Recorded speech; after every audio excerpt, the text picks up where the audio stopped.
Good evening. Welcome to your Ass Hurts News Network, coming to you live from the tip top of Cock Tower Square with your host, Sergeant Friday. Sarge, how you doing? Cletus, I'm 110%, if not Oh, more. all right.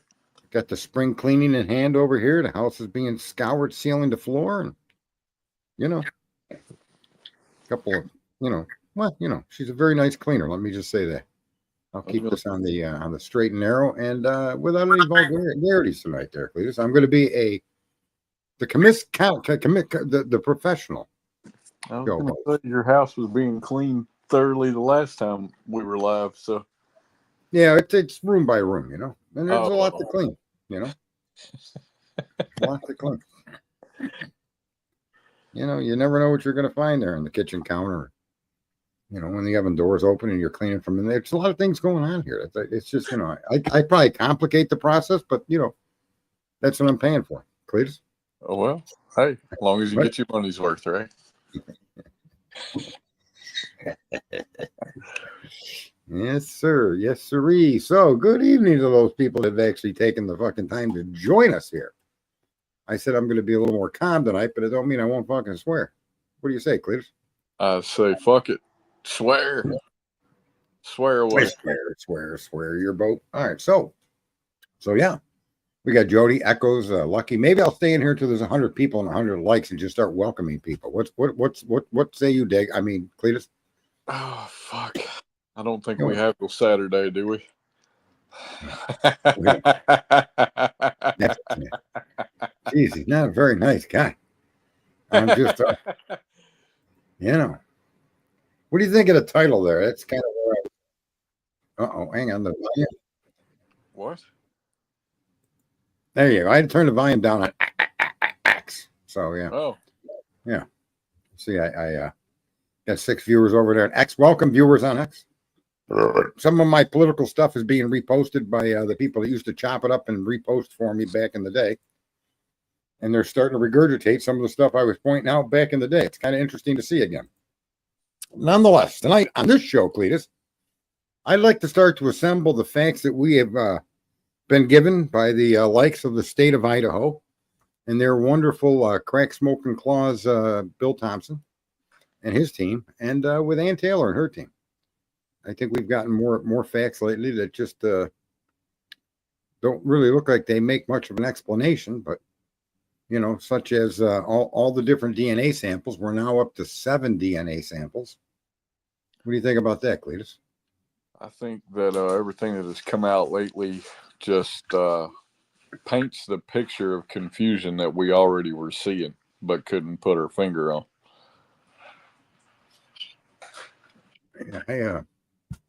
I wonder why you would collect something and not take it to the nth degree like you did. What they used to call the clown show, and some scientists still do call transfer DNA the clown show of DNA, and that it's everywhere from everyone all the time, and so you can't really predict where it's going to end up and who's going to transfer it, or whether it's not going to be transferred.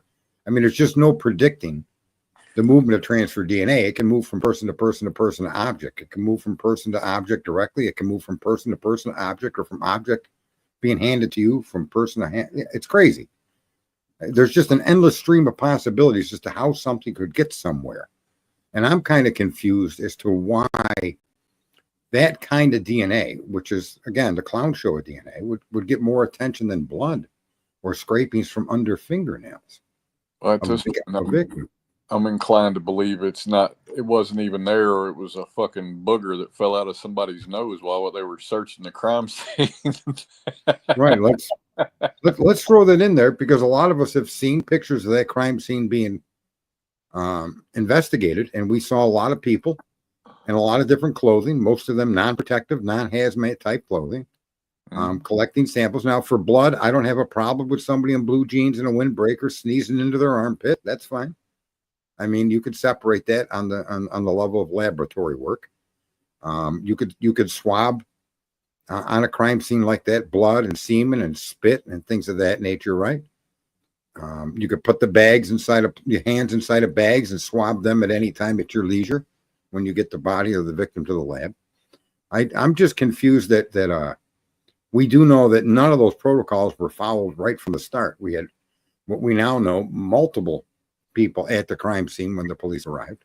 The exact number is unknown, but really not relevant. A chaotic crime scene where, I don't know how these people could not determine the victims had been stabbed to death unless they didn't leave the knife in them. But short of the knife, all the damage a knife could do was there. How do you call in for an unconscious person? I'm sorry, but that would be, to me, the act of somebody that's trying to hide what they did or what they're part of. The way that phone call played out, what do you think? I mean, it would, as your title says, witness or suspect. I think there's nothing wrong with assuming both until proven otherwise. You know what I mean? Right, and in most cases, in circumstantial cases like this, it's the actual the people themselves that tell you their story. I think that's what makes Dylan Mortensen the most interesting actor of all. And that if anybody really told the story I knew or I was involved, it's my opinion, based on the information I've been exposed to, that's what she did. She's trying to cover up her involvement, whether it be direct or indirect, prior knowledge or recognition of the person that did it or the people. To me, she just looks like somebody that's doing that. And then Clue just said Bethany did it. There's no way to say that Bethany wasn't involved either. I mean, she drops off of the phone. That phone list, if you notice, that Clue went over today, the texts, the calls to 911. There's no Dylan. Once the 420 something text messages drop or Dylan enters her room, are we to believe that Bethany Funk can talk to nobody ever between then and noon the next day? Well, we don't have Bethany's records, right? Because that document specifically says this is Dylan's records. So what I find interesting is there are obviously two witnesses that are of merit in this situation, even though one of them is the only one we know has claimed to see anything, or that we've been told in filings has claimed to see anything.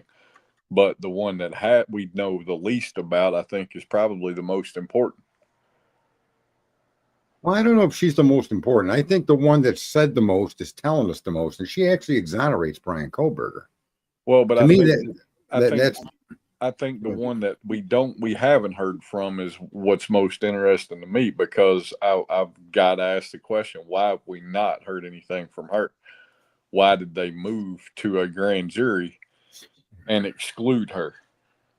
Because I think what she did or what she may have said, who she may have been talking to, would further reinforce the exclusion of Brian Kohlberger. I would agree. But at the end of the day, that's why I think she's important. I mean, just putting it on him is not a matter of importance. Figuring out what the fuck happened is what's important. And I think what she knows is extremely important. I honestly think that Dylan Mortensen does more for exonerating Brian Kohlberger than anything else. I'm not sure why people aren't noticing that, but she when she says to the police that once she heard a name, she looked the guy up and she doesn't recognize him. No, it's not, she can't say it's him at all. She don't know who that person is. And the fact that she makes that statement is strongly exculpatory to Brian, because whatever she claims to have saw does not attach to Brian Kohlberger, clearly. Right? Mm-hmm. That's a statement of exoneration, because what she's really pointing out is that he doesn't have the eyebrows that she remembered.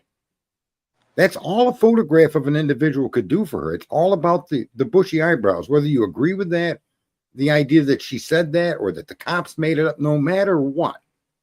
Her looking at a photo of Brian Kohlberger and saying that that's not the guy, I can't say that's who I saw, is an indication that whatever she envisioned for eyebrows, if she even did envision them, but let's accept that she did, those types of eyebrows do not belong to Brian Kohlberger.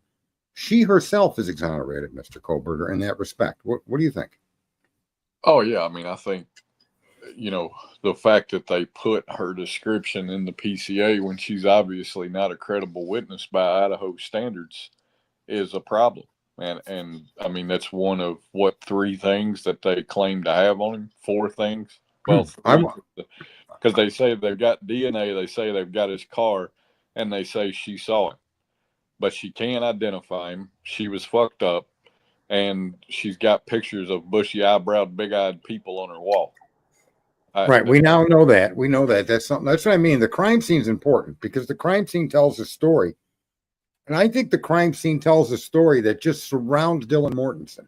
I agree. I think the other problem that I really have right now is that the picture that they used, or, from the 1112 King Road camera that Ann Taylor is presented as what they used initially to, basically put him at the crime scene, is a problem because it's at 3:56 and he's passing by the house. And I don't understand how that happens when he doesn't get Well, to. this is why I wanted to stick with the crime scene. Because I think if we look at the crime scene with a careful eye, we're going to find that the crime scene is a closed scene. Okay. That there were no outside intruders or anybody unbeknownst to the occupants that were in the home that survived. That's basically, like I'm surprised of a few things. One on Queen Bee's show that there's a lot of jerk-offs out there. And I don't regret calling you jerk-offs because literally you're jerk-offs. If you think Brian Koberger stalked somebody, if that's still your in your brain, you don't even have a brain. You have a file cabinet of ignorance, and you need to rid yourself of that. So for those that were on her stream arguing about that or arguing about Dylan yelling and the many multitudes of false and fake and just completely wrong information, if any of that's in your head and you're trying to then determine guilt or innocence, you really are a fucking mental retard. As far as the crime scene, though, let's look at the crime scene. We know now that when the officers entered that home, all bedroom doors were open where there was a victim or a dog behind the door. We don't know if the front door was open. People keep arguing and want to make it part of the story that a neighbor stated this on the news. That doesn't make it true. We don't see any testimony from a neighbor, or even Anne may want to bring this person into court if this is true. And then at that point, the person enters the story. But to throw that into the examination of the facts we do have is just wrong. We have no evidentiary basis to. Do you agree with that, Cletus? No evidence that a neighbor had witnessed that door open at around 8 a.m. Yeah, I haven't seen anything that actually states right statement that was made to that effect. No. So that's outside of the house. And that's what I want to do. Get rid of these outside influences. A car. There is no evidence that any car of any kind for any individual in all of the world had anything to do with this crime. And we can make that statement because Brett Payne, when asked if any of all of the 51 data gigabytes of data collected or terabytes or whatever they got, if any of that conclusively identifies Brian Koberger and or his car, Officer Payne stated no. And he corrected Ann. It wasn't 51, it was 64 or some crazy shit, right? So he made it look even more conclusive that there's no evidence to even connect Koberger from an outside influence into this home. So get rid of the cars. Get rid of the passerbys. What you're stuck with is a crime scene that has no forced entry and that the police were able to walk through and find open doors of both the upstairs and the downstairs victims, along with the dog sitting on a bed, not in a crate, as that fucking twit Jeff said earlier. That guy's always looking for an excuse to support the police. He should go work for the fucking California government. Maybe he could suck Newsom's cock. Just an idea. Just an idea for you, Jeff. Who am I to say? I don't know. But, he'll come back with some religious statements and act like he's all this and all of that and all accepting. He's a fucking jerk off. And back to the story. So the crime scene itself, Cletus, you got DNA, a shoe print outside of Dylan's door. And then you have blood on a railing going downstairs. And we know for a fact that she left her room and went downstairs. And we know that because of how the text messages between her and Bethany stopped. So we're extrapolating that, but she was told to run, come downstairs, run, right? Right. And we do know from the original reports that both girls slept downstairs, but now we understand that that is true, but not to the extent we assumed. She did eventually sleep downstairs, but she was in her bedroom before and during the crime. Fair enough?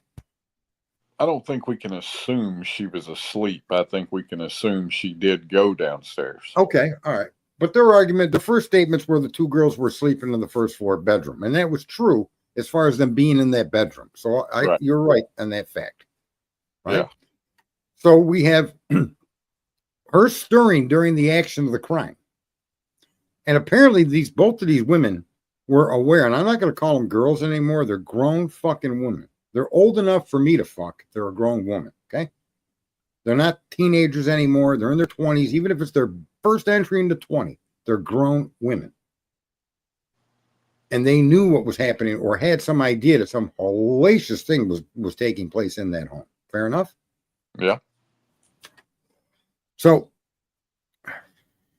what do you know about the crime scene? What can you add to what I've just said about the condition of the home and things?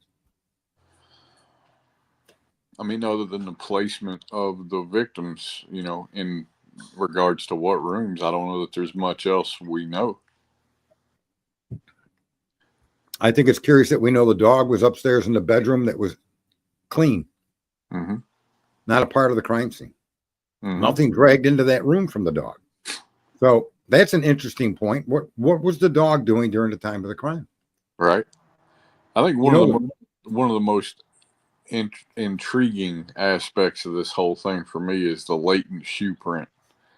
And the reason why it's intriguing is I'm curious to be able to see. Number one, if it's important enough for y'all to put in the PCA, it would be important enough for you to provide a photo of and some type of some way that you estimated its size. And I would be really curious to know exactly where it is outside of a room and which direction it was pointing. I agree. I think the only concern I have with that is first, they used amino black on that. They didn't use luminol. Amino black picks up organics. Is that dog urine? Or is that blood? See, that's something everybody keeps thinking that that's blood, but the processes and the chemical used to find that print is not luminol. Luminol fluoresces with the red blood cells. So the other thing I had seen, was it Clue or was it might have been Truth and Transparency, where she was saying, isn't it weird they're looking at the crime scene at night outside in the dark? And that's not insane when you're looking for blood. Because even in a bedroom or in a kitchen, when you spray luminol, you want to shut off your light sources so you could see the luminescent glow of the chemical. You're not going to do that in a lit room. Yeah. Okay. So I don't know if that was Truth. I think it was Truth and Transparency that was having an issue with the cops outside and making fun of the cops. However, being outside with luminol at night is exactly what you would want to do. You wouldn't want to do that during the daylight because it will not fluoresce. So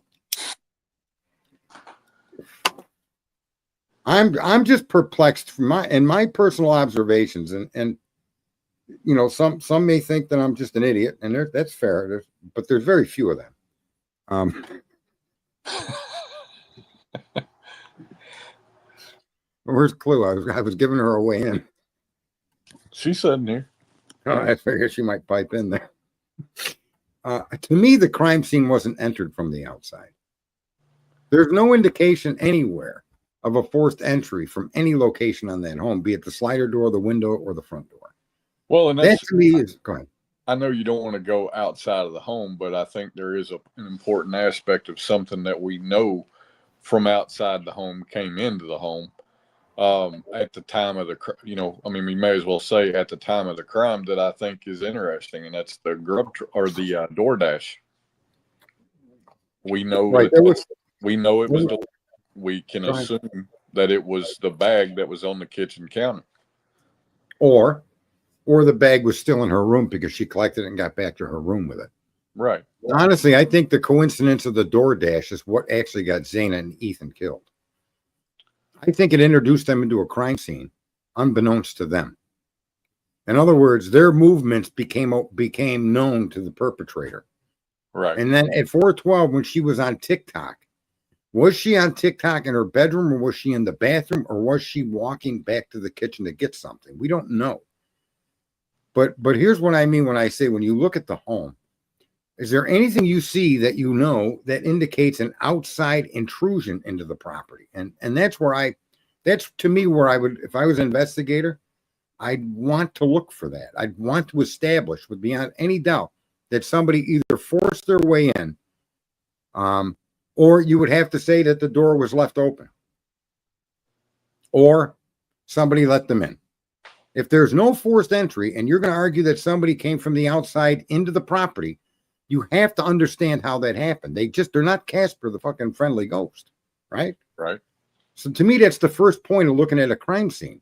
You have to establish entry. Not who, not what, why, when, and where, but how are they able to get into the home to begin with? And we have no answer to that. It's still a big mystery. And also when it comes to DoorDash and other witnesses, I want people to listen to this. Every motion that can be filed has been filed against all the information that they're going to file it against, because that's all the information they have. This idea that the PCA was an incomplete fucking, it's got a lot of inaccuracies and a lot of fucking lies in it, but that is the case. It's always been the case for the whole time. That's something I think is interesting. I've heard a lot of people say that they have a lot more evidence, and I'm like, are there more details that exist? Sure. But in terms of actual the buckets of evidence that they have, I think we are well aware of all of them.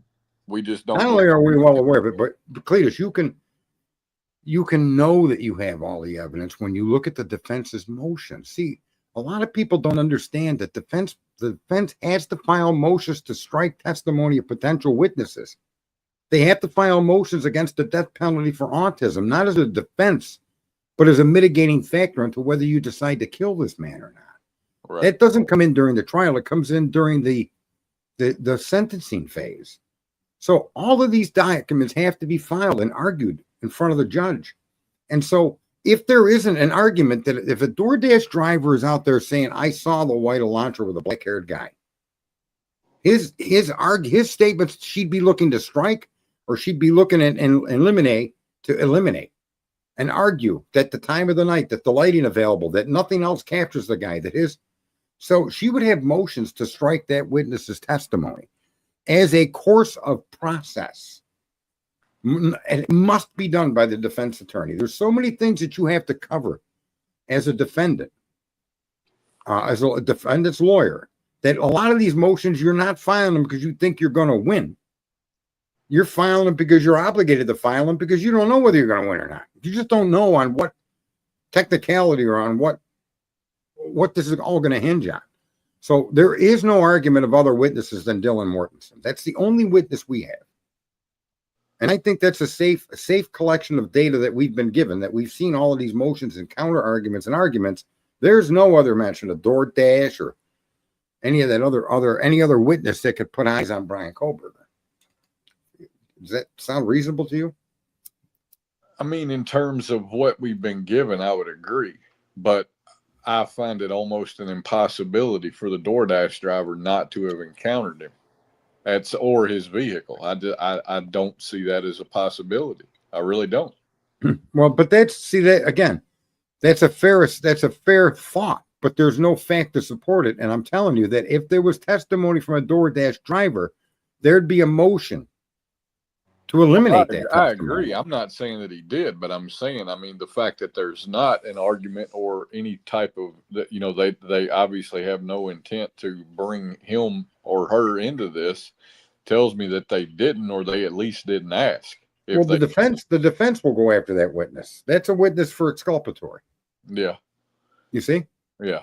That's a witness to defend. The prosecution isn't. There's some people they're not going to call. They don't need to call Bethany Funk. Bethany Funk didn't see anything, so they can act like that's the basis under which not to call her as a witness. The defense, however, can force her to come and testify, subpoena her, and bring her in front of the jury and explain all of the text messages, all of her statements, her actions, so some of these witnesses may not be being brought by the prosecution because their value to the prosecution is negative. You follow me? Yeah, I think Eric Gower is another one that the defense should call to potentially discredit Dylan even more, because one of the interesting things I see in her call records and text records is at 2:10 she texts him and says, "Are you driving tonight?" But then apparently she doesn't make any other calls or texts until 4:19. And I would be curious to hear his explanation for, number one, how, what their relationship is, and if he responded to her message, and if he has any idea why she would have been asking him that. I think the absence of Bethany is telling. But I think what's more telling is actually, that's why I wanted to concentrate on whether they're suspects or whether they're actual participants, be it knowingly, unknowing, unwittingly or directly. And that the crime scene itself just screams. You find a knife sheath under the blankets. So now we've had 3 descriptions of where that, or 2 descriptions of where that knife sheath is. We understand it was found on the second pass, not the first pass. I'd like to see the first pass cam versus the second pass camera, right? Right. Should the first pass have caught it? In other words, was it placed there? Or was it there the whole time? Was it only found once the body was moved? We don't know.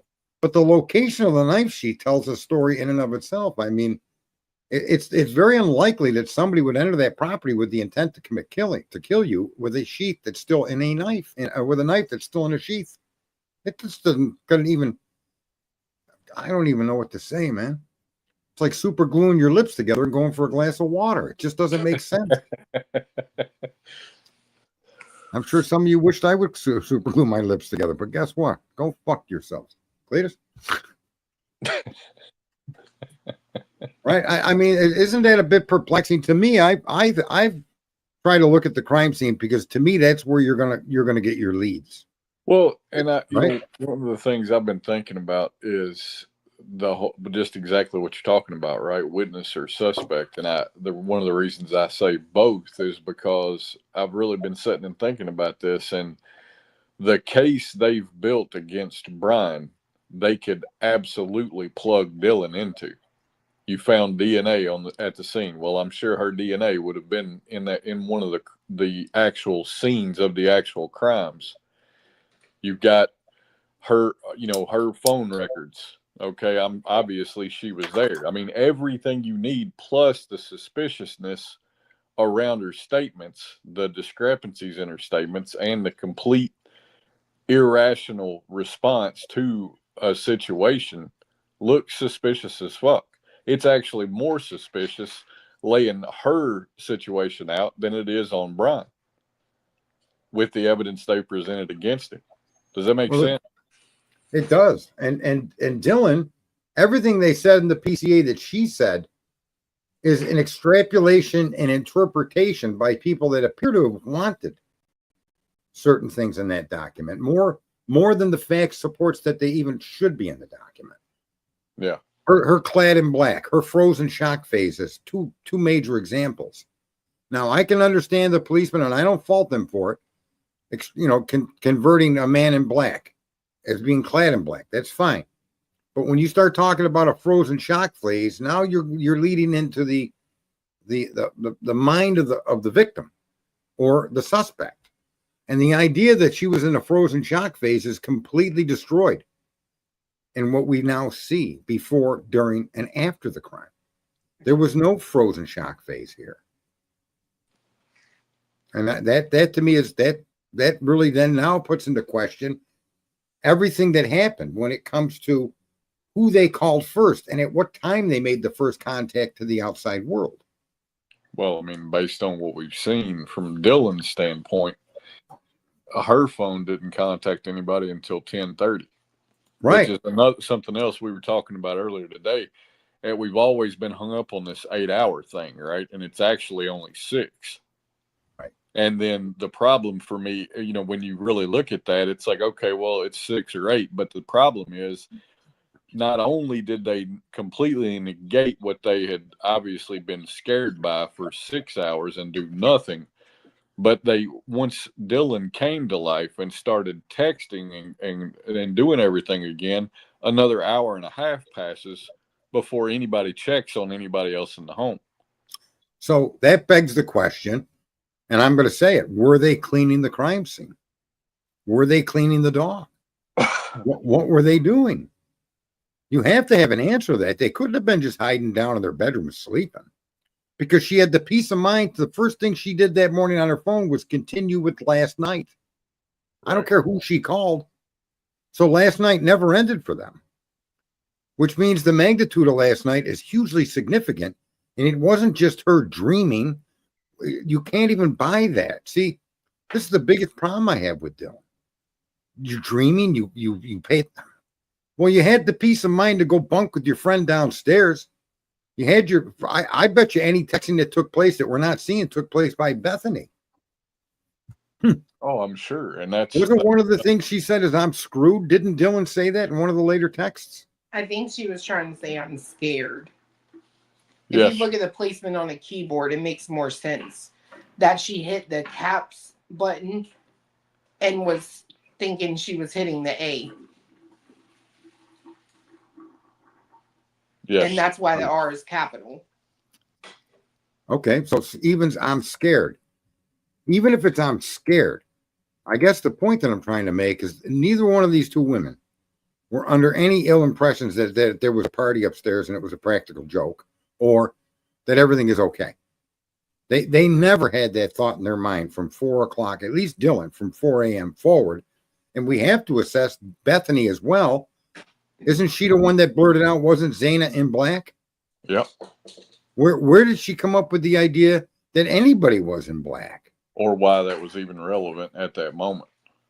That's the weirdest thing to me about all of this is the fact that Bethany mentions that in their 6 or 7 text message exchanges, and there's no reason to say that in that exchange of messages whatsoever, which is another reason why I say I think whatever Bethany knows and can say is way more important than what Dylan's got to say. And I think also I suspect that and I'm not going to give Dylan the benefit of the doubt on screwed over scared. I'm just not. It says scared, or it says screwed. That's what it says. And at that point, whether the phone extrapolated wrong or there was talk to text or she hit the wrong number, that's for her to tell us. And I'm just going to take it at face value. You know, that's kind of what I've tried to say to people all along. You have to accept the facts as presented. Doesn't mean that they're right or that they won't change. But your story has to be built off what you can verify. And that says scared. Or not scared, it says screwed. Right. Right? And that may have been what she meant to say. And yet we're going to extrapolate. Now, she'll never admit to that, obviously. However, a Freudian slip, I'm so fucking screwed, or I'm so fucking scared. Sadly, the convenience of the keyboard is Clue is clever enough to point out. She's probably right. But for me, I'm going to stick with I'm fucking screwed. Well, I just look at the response from Bethany, right? And she says, yeah, but it's better than being alone. Okay. Yeah, okay. You can add the context. That does kind of tighten up that they're scared. But until we hear her say that, you know, that's we extrapolate sometimes. You have to extrapolate. And that's probably a very good one. If Bethany treated it like that, she didn't question whether she was screwed or why are you screwed or right? Right. And what time were those texts? Do you remember? Real close? It all happened between 4:22 and 4:24.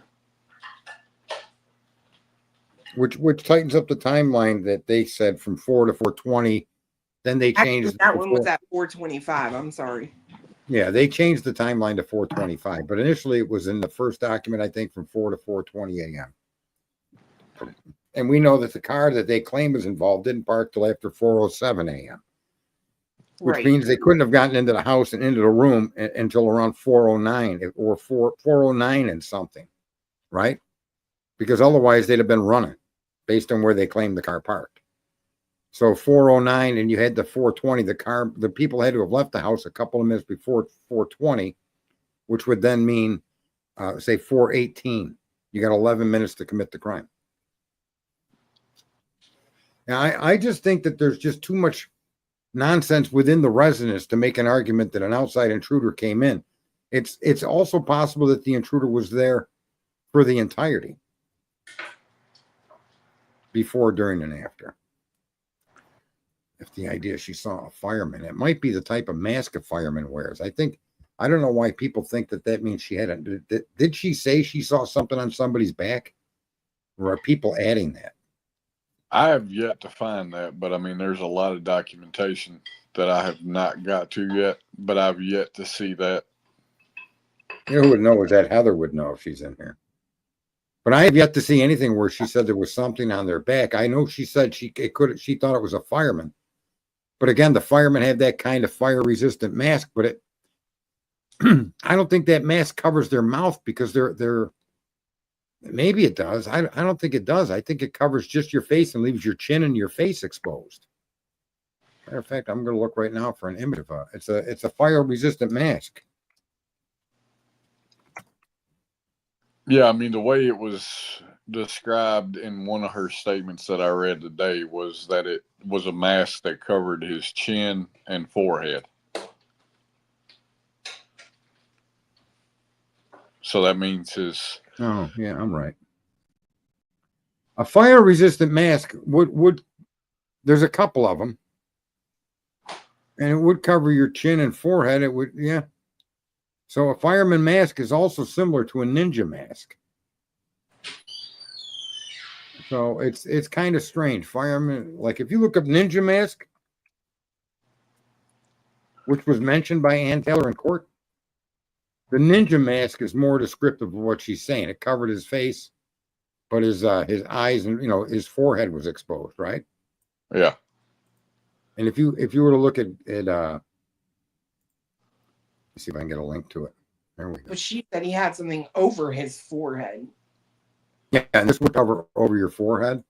If people, I don't know if this is going to go out to YouTube or not. I'm putting it in string here, but there's a eBay image of a ninja type mask, and it describes. It looks to me because Ann Taylor mentioned ninja mask in court. If anybody noticed. Well, maybe and I need to go back and look at what I've looked at over the past couple of days, but I could swear I saw a statement from Dylan or a description of her statement where she had said she only saw him from the side and could only saw one eyebrow. Right. But then today I read a statement where she said he was looking directly at her and she couldn't really remember what color his eyes were or his eyebrows because she just couldn't really remember. But then she later said all she remembered was his bushy eyebrow. And I'm like, well, which is it, right? Did you only see him from the side? Did he look directly at you? Did you see, does he have a massive unibrow? Did you see the side of his bushy eyebrow sticking out from this mask? Because you kind of describe the fool that was in the Banfield video that unfortunately everybody, has said did this at one point or another. Right. And it's you also describe what's obviously drawn on your damn wall. So I mean, she obviously described what is not. She described what is not Brian Koberger. Right. Well, I think the description of the person's placement 3 feet away from her and her height, or maybe just a couple of inches taller, describes somebody other than Koberger. Because if they're 3 feet away from her, looking directly at her, they have to be in the living room. And if they're the same height or only a few inches taller, then they couldn't have been 5'10" to 6'2". They had to have been more like 5'4" to 5'7" because of the 6-inch step. Yeah, I know. I've been saying that for fucking months, and nobody's seen. Right. You're the first one that's actually regurgitated it because it makes perfect fucking sense. Well, today when I read that, it just put more substance behind it, right? Because 3 feet away, looking directly at her, and her height are a couple inches taller, well, that goes significantly lower than what Brian Koberger is. So now it's exculpatory. Her description is exculpatory to him. Correct. Her description describes an individual that committed a crime in September of 2021 in Idaho, of a man that entered a home, apparently a man, we're going to say man or woman, entered a home in a ski mask with a knife and walked into a young girl's bedroom that she then kicked in the stomach, and he fled. And her roommate both describe a guy between 5'3" or 5'4", 5'6", somewhere in there. That perpetrator dressed the way they were with a knife is consistent with the description Dylan made. And I've been saying that for months. Yeah, it was It was in Washington, not Idaho. It was okay. Yeah. Okay. But nearby, yeah, right? Yeah. Okay. So her description fits an unknown and uncaptured perpetrator that went to commit a crime. Be it, we don't know what their intent was, be it to murder people or to rape that girl. We don't know. But we do know, and we also know of the how they entered the property.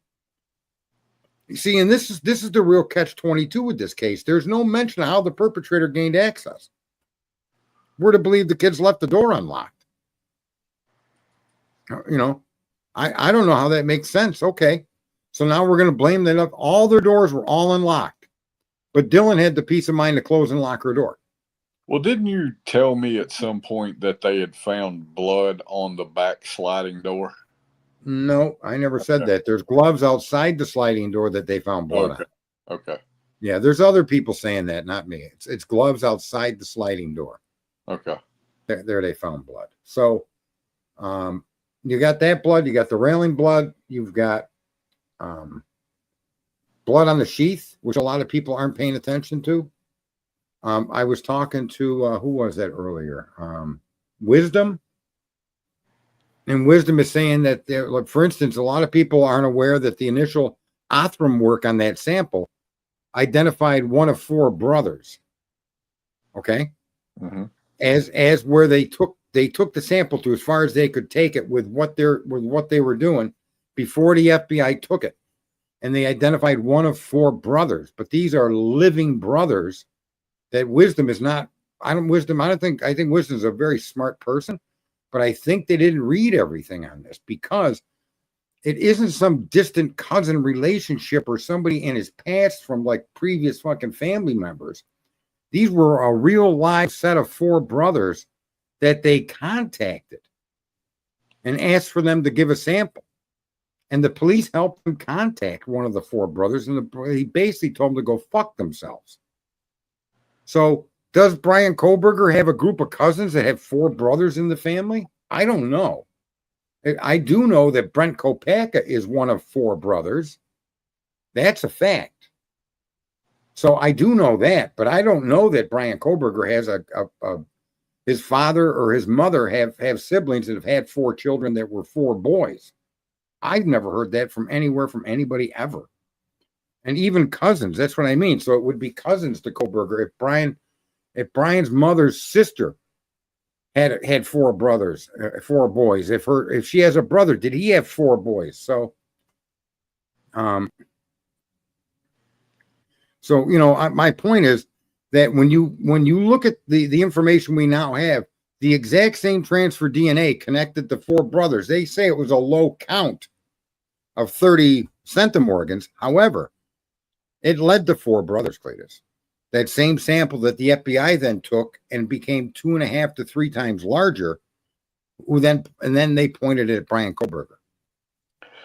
Well, and that's funny, right? Because I saw something today. I hadn't looked at the transcript myself, but I saw it on Harsh's, where he had it up on the screen, and I was reading it, and it was a statement of Brett Payne saying that no, the FBI never told him that Brian Koberger's DNA was found on that sheath. That they gave him the name Brian Koberger and told him that he should look into his DNA. And the way I can't, don't quote me on exactly what I just said, but it was basically a statement saying that the FBI gave Brett Payne Brian Koberger's name, but they absolutely never told him that the DNA found on that sheath was Brian Koberger's. Right. And I thought that was really interesting. Why? Why what? Why did you think it was interesting? Well, the first thing that came to mind was that, like she had said a long time ago, was that the way the PCA reads, it reads as if the DNA they found on the knife sheath was actually Koberger's father.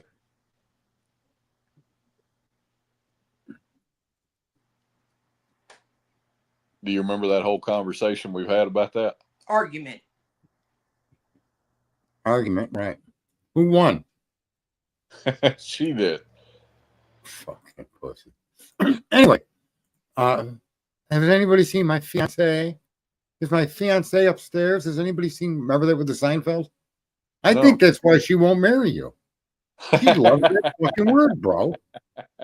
She literally loves that fiance. Has anybody seen my fiance? Uh-huh. Yep. That might be your hurdle. You may never overcome that. You got to get her fetish on a different word like husband.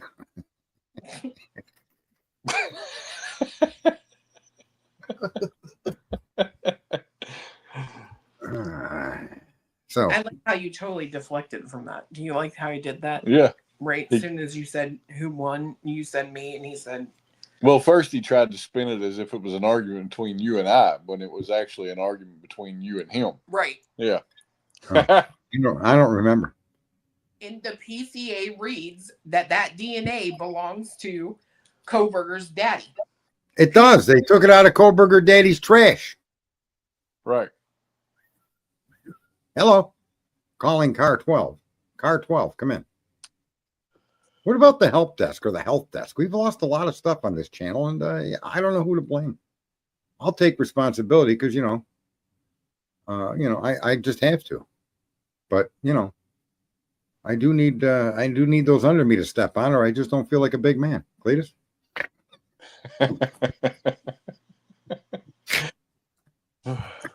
Holy shit. Everything for somebody and everything has its place or something like that. But how's the technical director doing? I hadn't seen him in a long time. Well, he did that toilet seat trick and someone shat on his head. I told him not to do it anymore. It's the fucking terrible. It was, yeah. He found his head up somebody else's ass. It was it was just unsuspected. And his food suffices to say went uneaten. But that was the cleverest use of a toilet seat I'd ever seen. But what do I know? I haven't seen much. I haven't been to third world countries. I don't mind employing third worlders as long as they stay where the fuck they are. Cletus? I thought Biden was going to give him a special ticket. I was panicking, man. Trump, you better win. I don't want my third world workers to meet me. I'll tell you another thing that I know we're going outside the scope of the discussion, but one thing that I saw, and she actually went over today, was the list of evidence that the prosecution intends to submit. Mm-hmm. And I find it, there are a lot of things in it that I can't quite understand what their angle could possibly be with, right? And what I also find really interesting is the lack of physical evidence that they plan to submit. Right. No, it's all circumstantial. It's kind of like they did to that guy that killed his wife there in Florida. And the funny thing is people don't realize, ignorant motherfuckers, just how fucking much you've been taught not to think and believe. You believe a story. Oh, look, the Bigfoot's real. You fucking morons out there, 5.68 billion of you. You just don't have the capacity to think. And you're going to argue that you believe Brian did it. You believe Brian stalked. You believe anything you hear, you fucking morons. And that's why they're able to bring cases like this. But I agree with you. There isn't a single piece of evidence connected Brian Koberger to the scene. That's what I'm saying. Like you're presenting footage from the apartment complex next door or 2 doors down. You're presenting camera footage that shows the wrong time or an irrelevant time. And you're presenting a whole bunch of phone records and a whole bunch of receipts and shit like that, but you're not producing a knife. I didn't even see anything where they're submitting anything related to the DNA, which I find really interesting too. The evidence, just based on what they're saying they're going to present, I cannot imagine how the fuck this is not the weakest possible case that could be brought. Your witnesses suck. Your evidence sucks. Your case sucks. Like, what are you even fucking? You don't have evidence. It's not even that it sucks. There is no evidence. But I'm saying the evidence that they're saying they're going to present, it can't put him at the crime scene. The only piece that would be the phone records, and you've already said you couldn't locate him. So what the fuck are they going at? Like, it's just wild to me. It's crazy.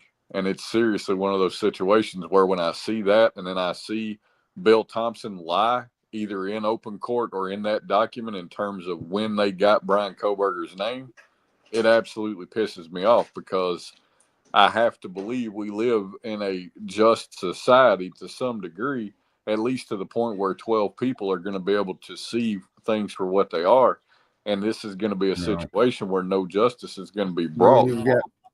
You've got too many people for too many years that have bought into the narratives that they've been being shared, whether it be the Republican or the Democrat narrative, or it be the CNN narrative or the Fox narrative.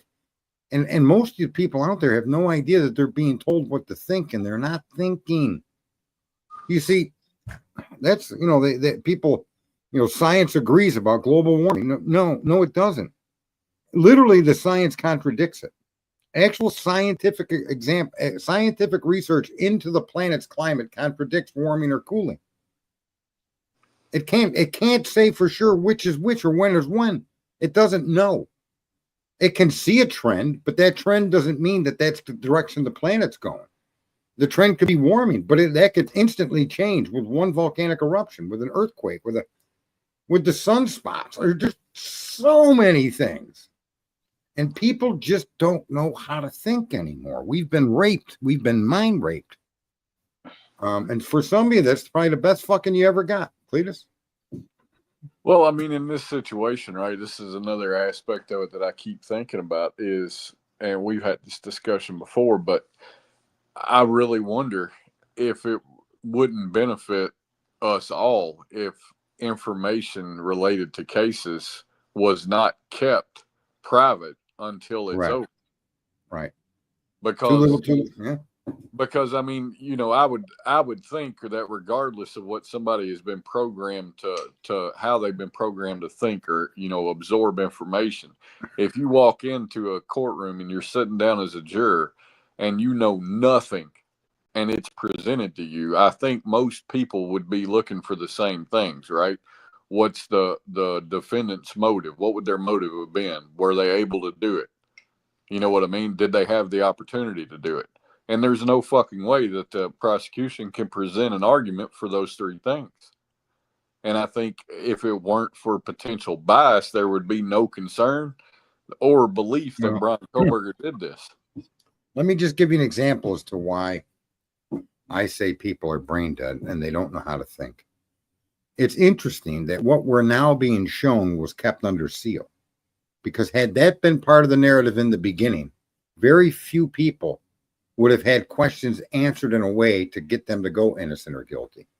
But because people are so inept, they probably would have been more welcomely innocent than guilty.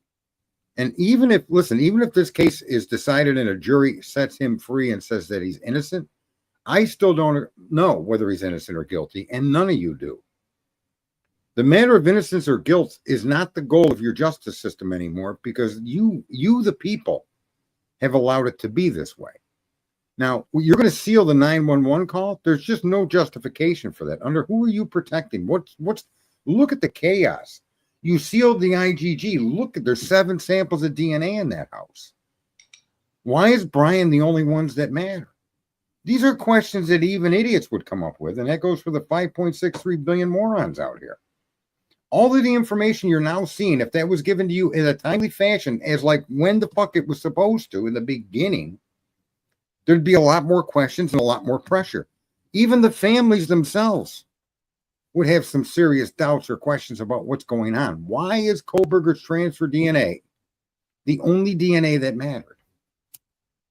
What is this excuse that if you upload the next guy's into CODIS, it deletes the guy that you just uploaded? That's the stupidest thing I've ever heard yet. A policeman said that on the stand. Well, I mean, thank God Elon Musk is in Washington and he's going to fix your computers. You got computers paying people that are 200 years old for Social Security, and or you got people using a 200-year-old Social Security number to get fucking small business loans, welfare, unemployment benefits. I mean, what the fuck kind of computer is that? You got multiple DNAs. How could he even say that? What kind of an inept policeman is that? That once you upload a suspect to the fucking CODIS system, you can't upload another one because it'll erase the one you just uploaded. I don't understand. For the life of me, I can't understand that. Can you? No. What in the fuck are you using? An abacus, you stupid motherfucker? Take a picture of it with your fucking cell phone, then, jerk off. Right? I don't get it, Cletus. And these answers that they give, I don't know. I don't remember. I don't recall. I don't. If I wanted to listen to Hillary Clinton all over the fuck again, I'd go watch her fucking trial, her hearings. I don't recall. I don't remember. Get the fuck out of here with that noise. That shouldn't be allowed. Listen, you have to know. And if you don't remember, it's because you didn't fucking document it, you stupid prick. Well, so let me I'm ask going you back to this. my old self. Wait a minute. Let me rewind. Hang on. Okay. Come down from the fucking head. All right, please. Let me ask you this. So, with what we know now has been sealed, take it back to April, May of 2023 when they bypassed the preliminary and went straight to a grand jury. How do you think the preliminary would have gone? I don't know how a grand jury indicted this guy. I don't see one thing other than the cops lying about it. They string together images of video, as Ann has pointed out, and which clearly we're starting to see. They string together images of video of a car that you can't even identify, but you can identify a car in one of them, but the car that you track isn't the car that you identify. I don't know if you're aware of this, Cletus. 2 cars were identified leaving WSU, one at 242 and one at 244. Yeah. Brian left at 244. The car they tracked left at 242. Brian went south to 244. His phone proves it. The car that they're claiming is Brian Kohlberger went towards went towards Idaho. Everything is fucked up from the Florida. And I don't see Ann lying at all. People are claiming, well, somebody said she was lying about something. Oh, that the lab in Idaho found nothing, but they found other suspects. And when she said they found nothing, she means nothing in relation to her client being involved. Yeah, I mean, look, at the end of the day, do I think there's potential for her to word things that spins it in favor of her side of the situation? Sure. And I do take that into context when I read the defense motions and stuff like that. But when you look at the unequivocal, the unarguable facts that exist in the things that are, it doesn't paint any different of a picture. If the IGG is sealed, what is Ann supposed to say? When she says Othram found nothing, she's referring to her client. She had no way to come forward and say they found nothing except 4 possible brothers. She couldn't do that. See, it was sealed. This is what I mean is if people were thinking, they would be able to see the context in what they're reading or what they read, rather than just automatically say Ann lied. She did not lie. She worked in the guidelines of the law that was in front of her. The IGG was sealed. So when Othram did their IGG work, they found nothing that connects to Brian Kohlberger. She's not saying they found nothing at all, 0, because she's not allowed to tell you they found something. It was sealed. Does that make sense? Yeah. Okay. And people struggle with that, and they paint her as a liar. And she didn't lie. She's accurate. They found nothing in relation to her client. She's not representing the 4 brothers. She's not trying to solve the case. That's the fucking state's job.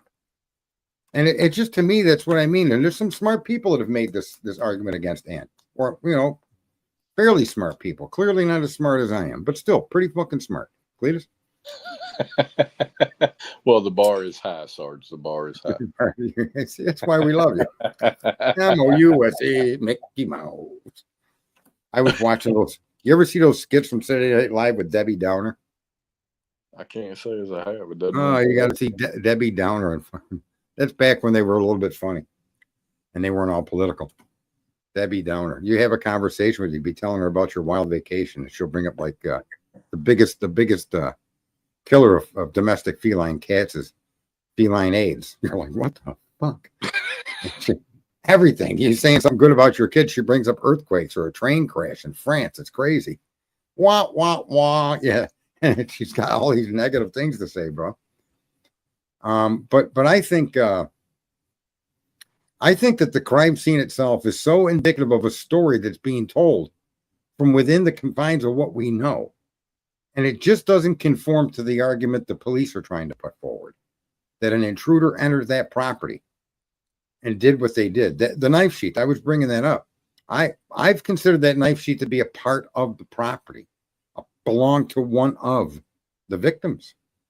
I can't see it getting underneath you and your blankets without you putting it there. Well, it doesn't make sense. You know, it's one of those things that it's a fucking rabbit hole, but it's a fair question nonetheless. Did they ask Dylan about the picture where she's literally holding a fucking K-bar? Where is that knife? Was it your knife? Is there a sheath that goes with that knife? Where is that knife now? Can you locate?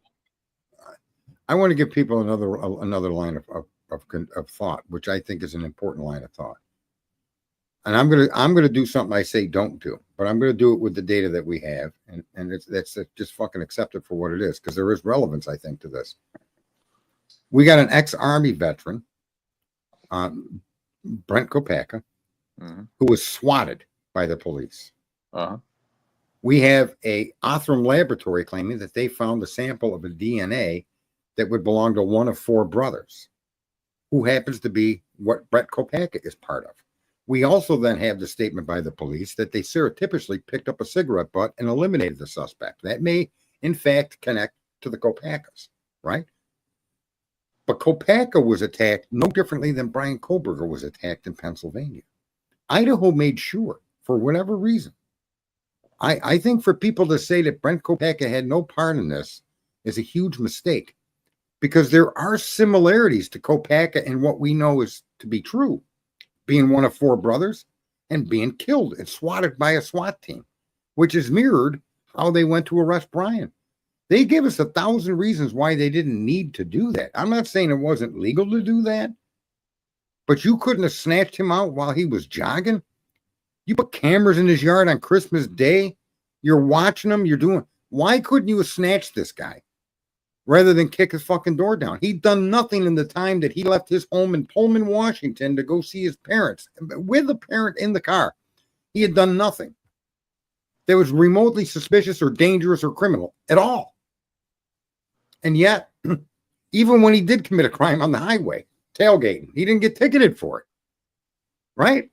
Yeah. So I'm sorry, but the coincidence of how they arrested Koberger and what they had done on Koberger's trip out of town to Kopacka are relevantly, and they're just too coincidental to not have some relevance to this.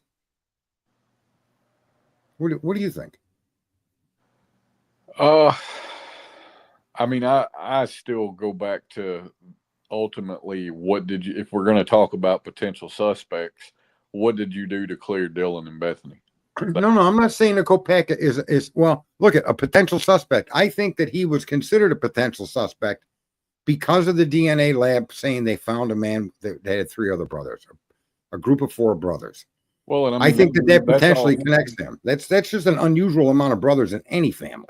And that's all fine and good, but before I even go down the road of, okay, this guy lives here and he's got this and that, what the fuck did you do to figure out what the fuck Dylan and Bethany were actually doing? Because her fucking story does not make any fucking sense to any reasonable human being that turns their emotions off.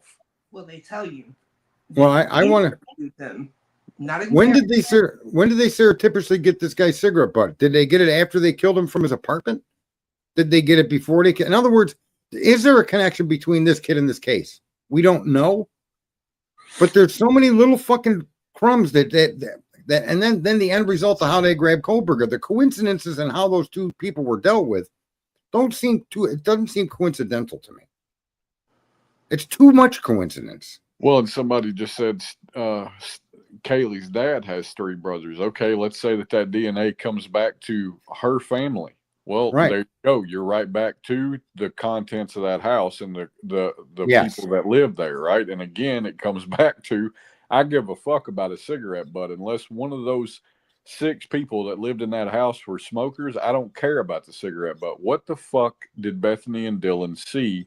What can they tell you that doesn't make any fucking sense? And what can you figure out from that?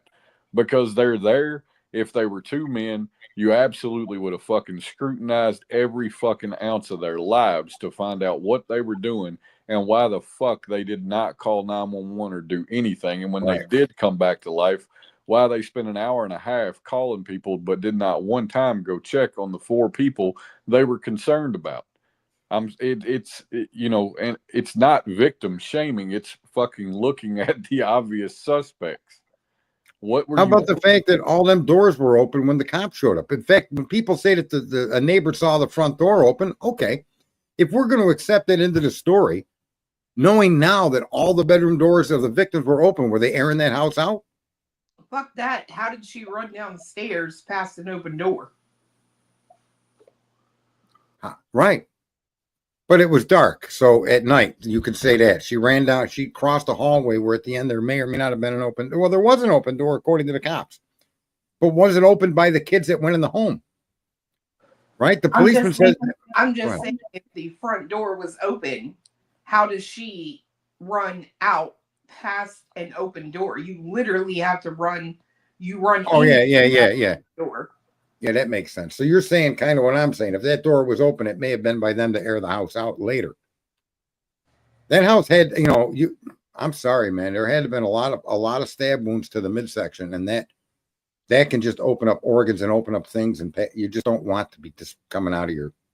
That there had to be, and for the dog to just be chilling in the bedroom, nothing makes sense when it comes to the victim stories and the crime scene. That's why I said let's stick with the house.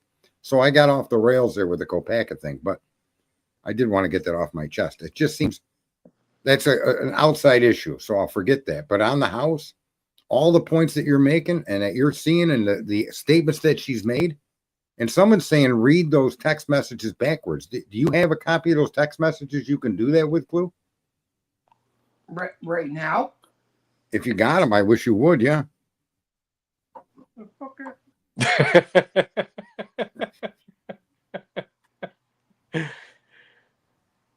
Mother, you could still do a stream about it tonight. We don't have that kind of but we ain't big time like you, honey. What the fuck ever? No, she just don't want to pull it up on her phone. That's all. Quit being a wuss, for Christ's. You're interrupting her fucking game of solitaire. Come on, fuck that game of solitaire. She's got a fiance. Look, Heather Fitzgerald just dropped it in the chat for you. There you go. You can pull it up yourself. I'm not going to be any good reading it backwards. You don't read them. You just read them upside down. Upside down? You read the last one first and the first one last. That's upside down. Okay. What? Well, I don't know where the text ends. You know the document. I don't know the document. I'm looking. Thank you for there. Thank you, gorgeous. Please. Fuck you. Love you. You got 2 motherfuckers in this room that know everything, but neither of them want to lift a finger to do anything. That's so true. Which is probably why they know everything, because they got nothing but time to sit and think. Because we get everybody else to do everything. So let's be clear. Let's be clear. The spring cleaning is, I got no dirt on my hands. where do y'all want me to start? Do you want me to start with just a list of them, or do you want me to go down where it's written out? However you would be able to read them in reverse. So the last one first, the next one second, the next, from the bottom to the top is what they're suggesting that be read that way. It's like playing a record back to hear Satan, but go ahead. Right. Backmasking, I've learned that's called. What is it? Down here, run, come to my room. My phone is going to die. Fuck. So am I. Bethany, I'm not kidding. I am so freaked out. Like he had something over his forehead and little around mouth, I guess. Actually, shut the fuck up. No, it's like ski mask almost. I'm freaking out right now. Zana was wearing all black. Yeah, dude, what the fuck? What's going on? Kaylee, I'm really confused right now. No one is answering. It makes a lot more fucking sense reading it backwards than it did going forward. Really? Yeah, actually has a flow to it. It It has a actually, flow going forward, though. Yeah, it does. It does to me. Yeah, it does. Fucking people in the chat room. They got to think. Now they're thinking backwards. Well, we participated in the reverse thinking, and we don't agree with it. Latest. That's why you should never think in reverse. But at least you're trying to think, but you're just starting from the wrong end forward. It's just the way these idiot kids talk nowadays, I think. Yeah. Yeah. Holy fuck. Truth seekers here. I consider the text in the order that they're given because they're going to be verifiable through the documentation from the phone company. So, Well, I don't think they put everything in reverse. That'd be crazy. I want to know if there's any conversation before 419, right? Because it doesn't make sense that Bethany, out of nowhere, it's like Xana was wearing all black. well, and I want to know why you released Dylan's phone records, And not Bethany. but you only released them as a statement of building a timeline in present sense or whatever the fuck they called it. Right. But Bethany's present sense or whatever would be just as relevant, and timeline would be just as relevant. Let me just say why they're doing that, I suspect, and why they keep making these comments that these statements are not being presented as a matter of fact. They're being presented to establish a timeline because they're going to make the same argument against anybody that wants to use that as a matter of fact. That's what they're trying to do. They're trying to block the defense from defending their suspect, their client. Yeah. So now, if the judge accepts that, she's got to file a motion arguing that these are a matter of fact, that they're documented through the phone company.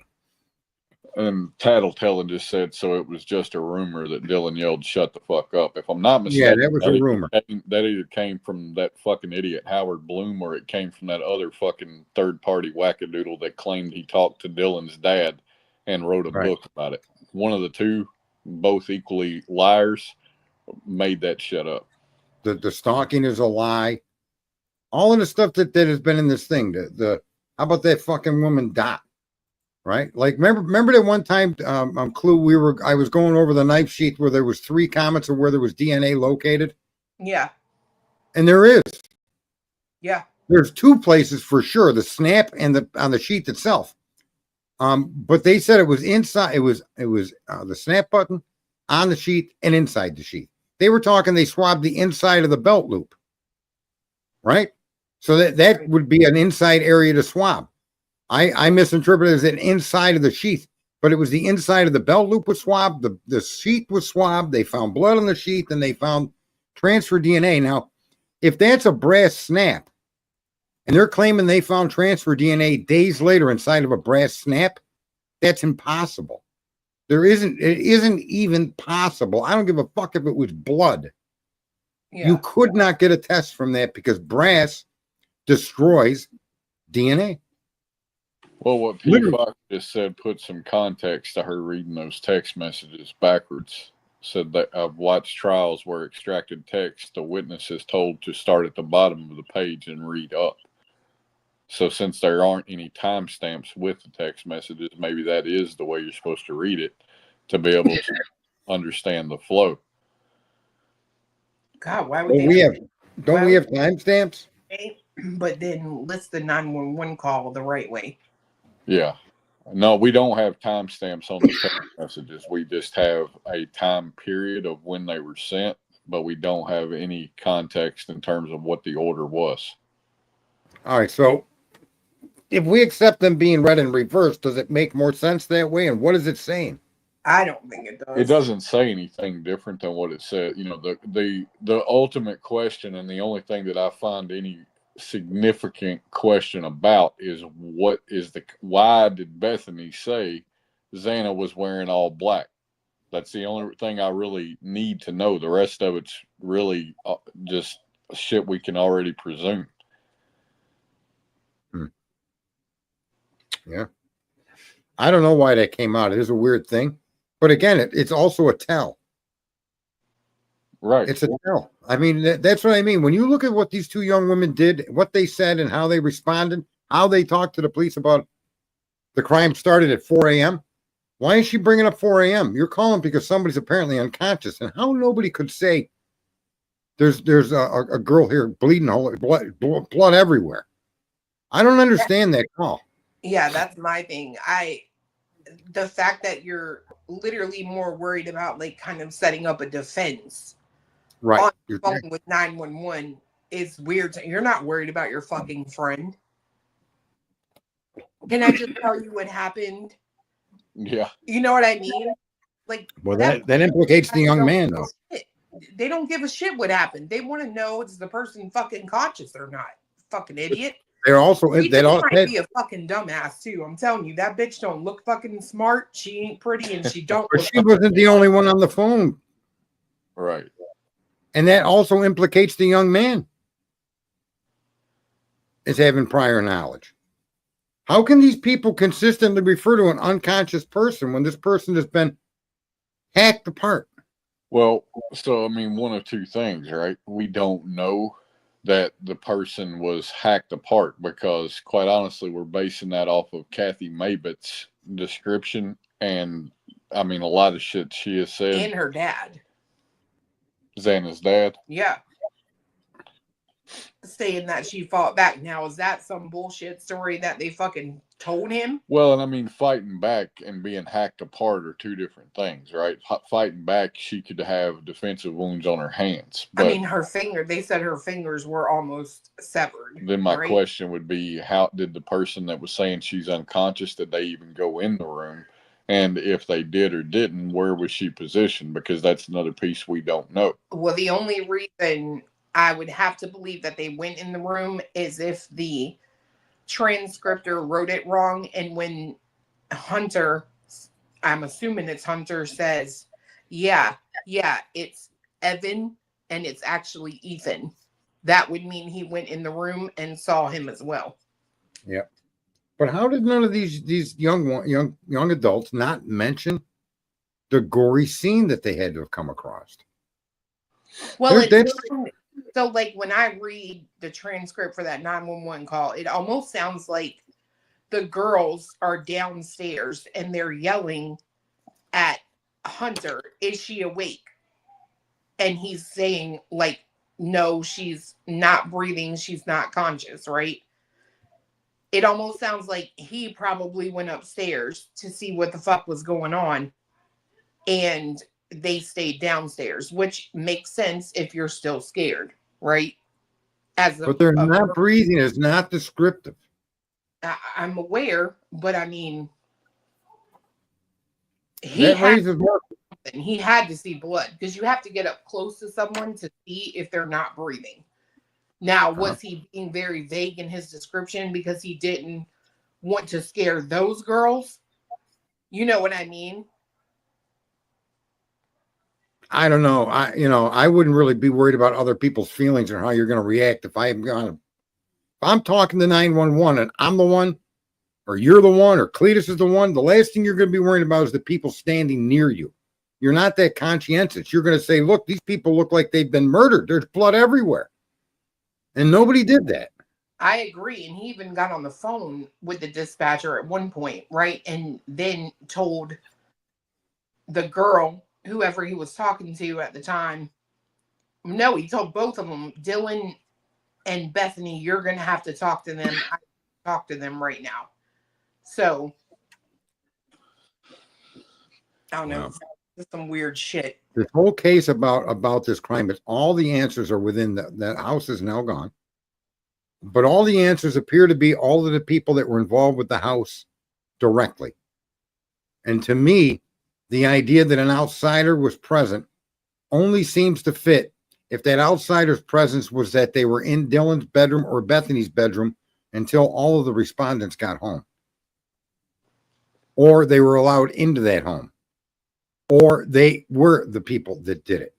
And that time in between the crimes fits an explanation. The storytelling that Dylan makes is just insanity. The fact, who the fuck, listen, I don't really have any problem with any fetish anybody has. It's just, I don't want to know, but I'm cool with it, but your eyebrows and eyes, that's something I've never heard of before. Hold on. Wait a fucking second. Okay. Did that same guy not pick up Maddie and Kaylee? Who? Eric Grower, whatever. Yeah, he did. That's why that bitch texted to see if he was still driving, to know if they were home and he was fucking gone. There you go. I mean, that's what I'm saying. You can make such a strong case against Dylan because Dylan's stories and Dylan's everything she's done has been to protect her or someone or someone's that she knows. And Bethany may be a part of that. And that would keep those two people quiet if they were or were not directly involved, but were conscious of what was happening and had prior knowledge that it may in fact happen. There's too many fucked up things. She invited the girl to be her number one. That girl just happened to be there that weekend. And that's the weekend this murder takes place. That's coincidental. So, Gray, what I was saying was she texted him, I think, maybe to see if he was gone, right? Because that's obviously who picked them up. And they probably called him to get them home too.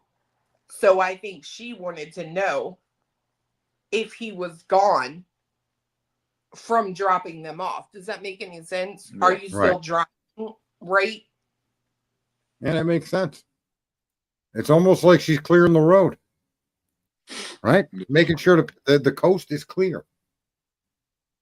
And her arguments are just so convoluted and fucked up. She describes somebody that could be real because she knew of the presence of the person and described them in the most minimalistic way that she could. But everything she describes is definitely puts the blame away from her, and it gives you no suspect. And I'm not surprised. I'm not surprised, but I guess we should be, and all things being equal, that people aren't picking up on that. She did not give the police a suspect, and when the police did get a suspect, she destroyed that guy as being the suspect. I still want to know why she didn't call her boyfriend. I'm saying there might likely have been another phone involved here. And you're right. Why didn't she call her boyfriend that morning? Where was he? Allegedly in Boise. What, where he left his phone? Well, that may be why she didn't text him. Remember he came out and showed that Snapchat photo and it was labeled like Boise, Idaho. He was trying to show that he talked to her that night and he was in Boise. But it's like, if something fucking scary happens, I'm either texting my man or calling him. You know what I mean? At some point, that's going to happen. It's just really weird to me that she doesn't call her boyfriend. And I don't, let's see on the screen, why are the police not even suspicious of her? And I'm going to say that if these texts, if all of the data that we have now, the additional DNA, the handrail DNA, the footprint, the gloves out back, her description, and everything that we now know, the phone call leading up to not even the police, but friends. Are you going to suggest that I need to believe that neither Dylan nor Bethany knew that they did not know there were 4 dead bodies in that home with them? I think they did. Why they can go the fuck upstairs? I think that they absolutely had to have. How could you not after a night like that? On your text, you mean to tell me neither of you two young women at any time after 4:30 you didn't go look to see if your roommates were alive? And if you believe that, right, then it absolutely does beg the question of when the 911 operator answered, why nobody is screaming there are dead people in my house. You're supposed to let us believe that you didn't know it until the police arrived. And why are you only concerned with one person on the 911 call? Think about that, because they don't talk about, they can't get a hold of any of their roommates. They are specifically talking about Xana. 2 years old. I want to say this, and I don't believe in coincidences and things like this, but when in July of 2023, when I was pounding everybody to focus on Dylan and her connections, and then that Linda Lane video showed up at 5:00 that night, I don't think that was an accident. Nobody wanted us to look at these victims. Even you people that think you're holier than thou, you fucking ass-sucking motherfuckers. victim shaming. I'll victim shame you, you fucking jerk offs. To the thousands of you that say that, you can suck my fucking turd. Not even put your lips on my ass. Just suck my shit, you fucking filthy losers. How the fuck you can't question people that are there before, during, and after the crime, or question their statements that were hidden from us? We were given a bullshit fucking statement in a probable cause affidavit that I said in February of 2023 was the most ridiculous fucking document I'd ever seen used to arrest an individual for such a horrific crime. This wasn't jaywalking, motherfuckers. This is 4 homicides by knife. And you're going to tell me that this guy, you got images of this, that, and the other thing. And as time came on, and more things, where are we right now that I said we should have been in July of 2023? We're right the fuck back to where I said we should have been. Excuse me, These sir. things should have been, we should, go ahead. You too.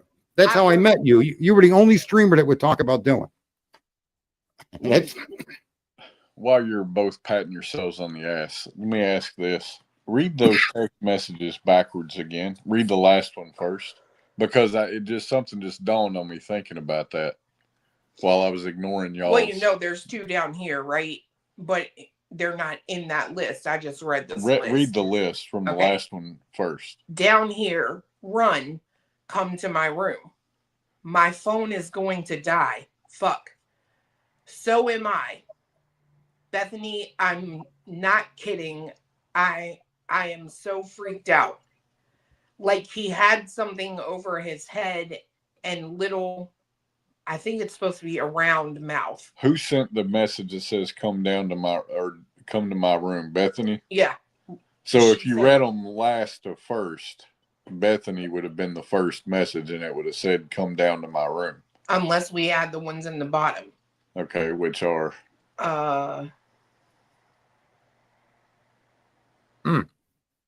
It goes, yeah, I know, but that's better than being alone. That's Bethany to Dylan. And then Dylan says, I'm scared or screwed, though. Okay. All right. What were you thinking there, Cleves?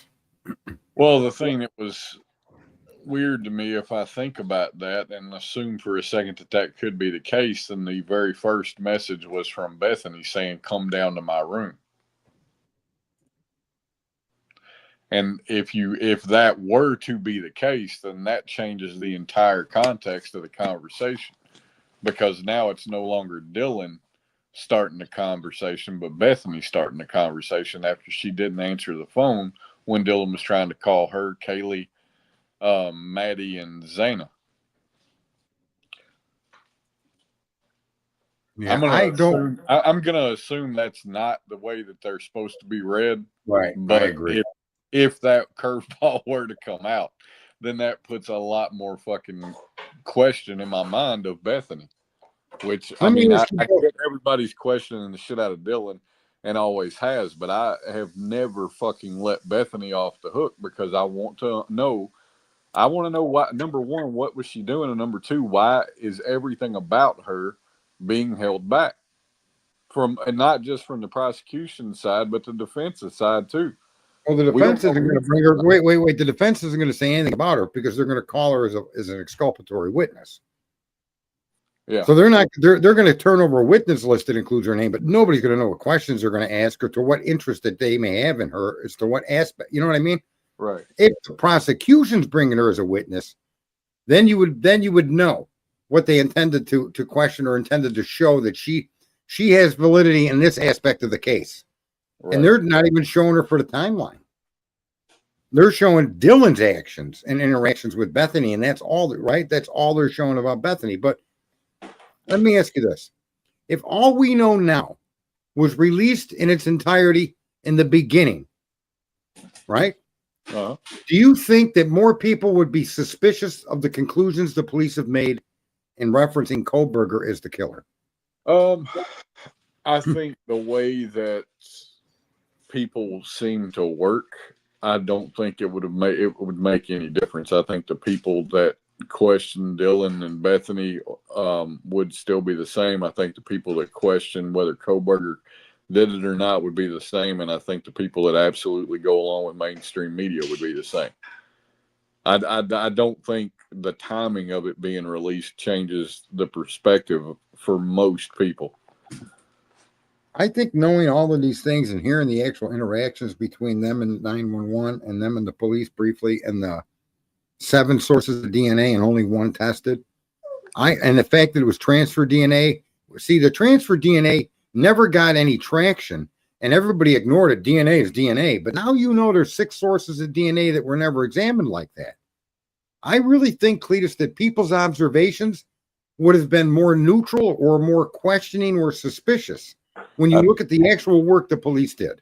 I think you put too much faith in people with that, because look at it this way. Is your opinion of this case any different now that you have all this information, or is it just more solidified? My opinion of the case is even without this information was solidified that the actions of law enforcement have run afoul of the truth, and they're not going to get back on the rails. Yeah. Have you found anybody that was that believed Koberger did it that feels any less like, or has lost strength in their opinion with all this?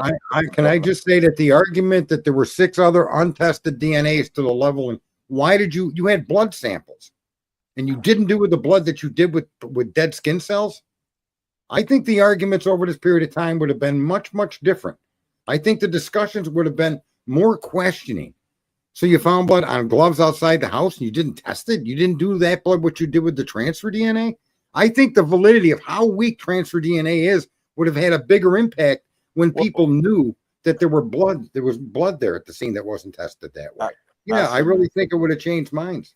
I said something in the chat the other day, and there were a lot of people that thought it was just the funniest thing they ever heard. But I said, take the DNA out of the equation for a minute. Just forget it exists. You don't have a fucking case. And even with it, you don't have a fucking case. But without it, you damn sure don't have a case.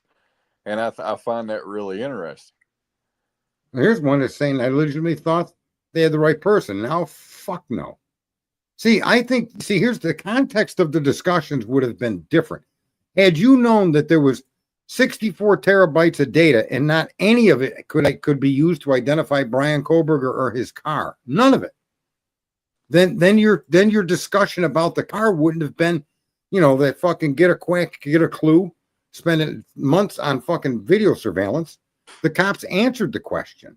So the idea that then the question would be, well, was there a car involved here at all, would have been a more valid discussion, because the police have admitted that none of their video surveillance nor phone surveillance can place Brian Koberger at the scene or be identified at that house. So, yeah, it would have changed the discussions in ways that people can't even imagine now.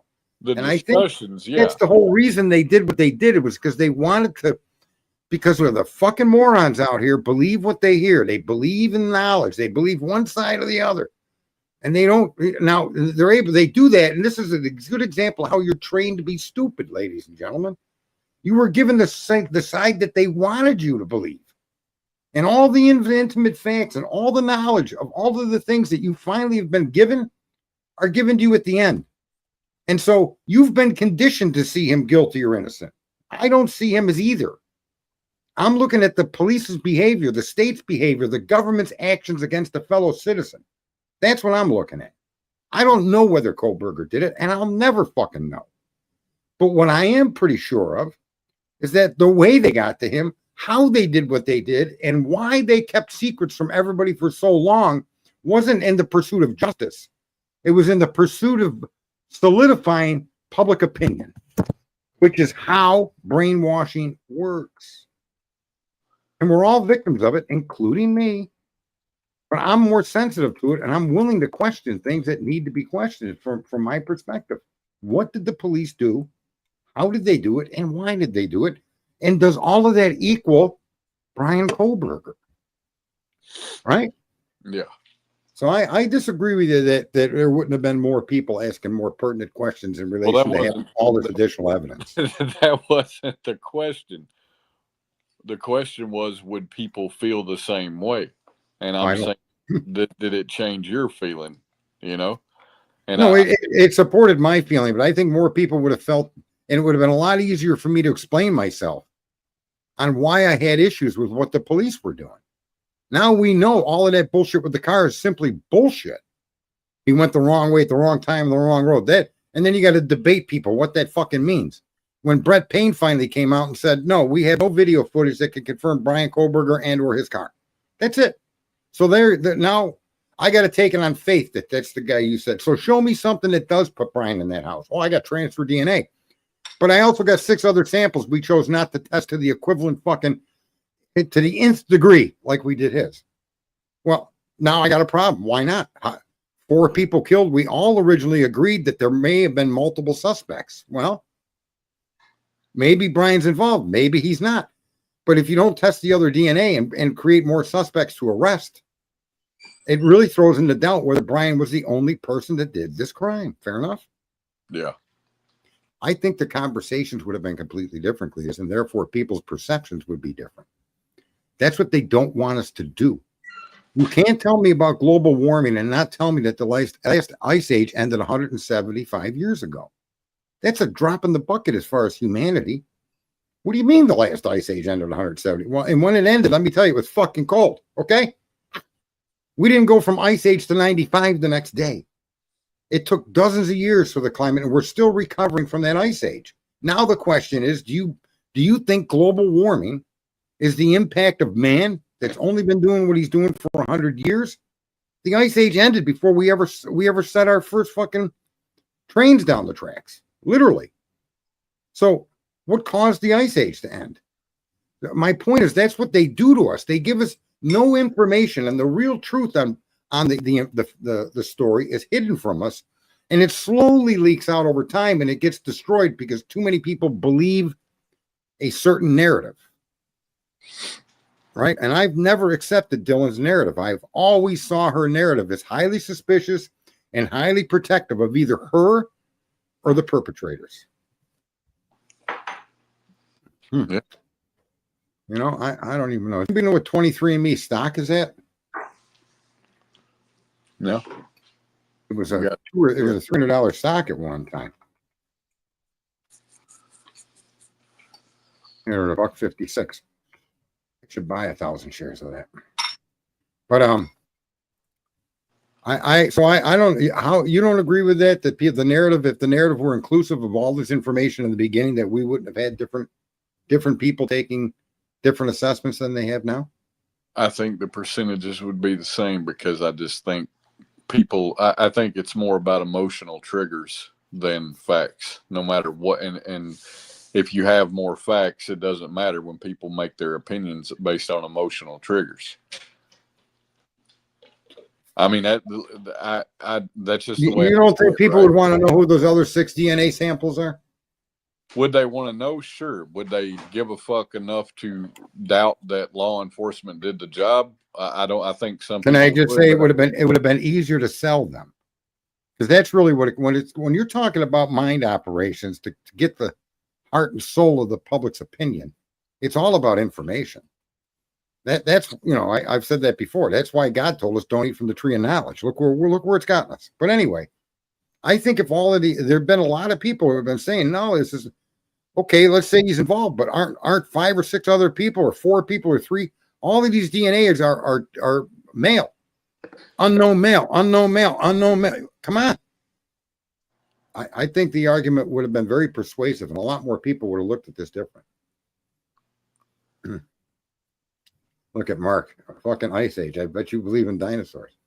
I believe in the skeletal remains that they've discovered. Sure. I don't believe it. I think that dinosaurs existed from skeletal remains and from sand that turned into sandstone with footprints. And sure, I think that that's accurate. And the mini ice age is verifiable because you have people from the dime writing books and telling stories about the years with no summer.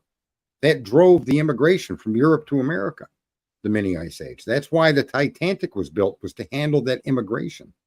The fleeing from Europe was because of climate. It wasn't because of war. Climate and famine is what caused the Europeans to flock to America. So yeah, there's lots of evidence that that's real. More so than somebody just telling me the planet's hot because I started my car. You just go fucking kiss my ass. That's insane, Cletus. I mean, they got anti-idling laws in New York State. I feel like going to the Capitol and just parking my car and letting it idle. But anyway, yeah, I honestly think, Cletus, there'd been a whole different sway, a whole different group of people that come into true crime, rightly or wrongly, for whatever the reason, that they had all of this data. If this was the 911 call was released, the information they kept quiet about all the DNA work that could have been done that wasn't, all the different samples, and the way that these young adults handled the phone call, all of the time that went on, and that they called friends before they called the police. I think that all of that would have been a center front discussion, more so than the arguments, and people standing tall on DNA and ignoring the fact that it was, that was a big struggle. You can agree with that, I think. Yeah. And I mean, it's even more of a struggle now because I'm telling you, the biggest issue I have is I'll give you that you may have his DNA, but when you abso-fucking-lutely lie in court about that, being how you got to his name, I have a huge fucking problem with your entire fucking situation, because you would have no reason to lie either in that document or in open court unless your entire story is bullshit, because you have hinged this entire case off of that DNA, because that's the only fucking way you can possibly put him at that crime scene. And for you to lie about it is a fucking huge red flag. But I think you're missing something. They're not supposed to mention the FBI's involvement. But the FBI didn't have involvement in all the other samples because they were never turned into the lab to be. Hold on. One of the documents that came out today was from the state, and they absolutely say that they intended to mention that they received a tip from the FBI with his name. So they absolutely intended to fucking utilize it, which is another lie, because originally they said they had no intention of using it. They've lied in Judge's court 2 times, maybe 3, on saying that the DNA was not how they identified Brian Kohlberger. Now, let me be very clear. That's technically correct, but it's completely inaccurate in the context that Ann is pointing out. Yes, Brian's name was part of the investigation in the beginning, but he was eliminated. He wasn't looked at. Okay? He only became an interested party to the crime once the DNA tip was given from the FBI. A tip. The FBI, they're in no way, shape, or form is suggesting that this is proof of the man's involvement. Right. It's a tip. And they treated it like, here's the man. And this is where I think the discussion would have went down a different train. Because if that transfer DNA is enough to make him a prime suspect, clearly the other 6 samples have something to do with it too. And the locations, they're found on the sheath. Male DNA, it wasn't the victim's DNA. Male DNA on gloves, male DNA on a railing. You could just keep going. Scrapings under her fingernails. So this is why your justice system and your governments are a bunch of fucking hardened criminals. They tell you just enough to hear what they want you to think, and that's it. And then when it comes out, like, how many people care that the 2020 election was stolen? People don't even want to talk about that no more. How about Hillary Clinton, who destroyed all of her electronic devices with hammers and bleach pit? And they don't want to talk about it now. See, that's how they get away with their crimes. In the moment of the crime, they feed you the bullshit to get you to see and think and believe a certain way. And then 2, 3, 4 years later, the truth comes forward and it no longer matters because there's a new calamity in town. There's a new problem to follow.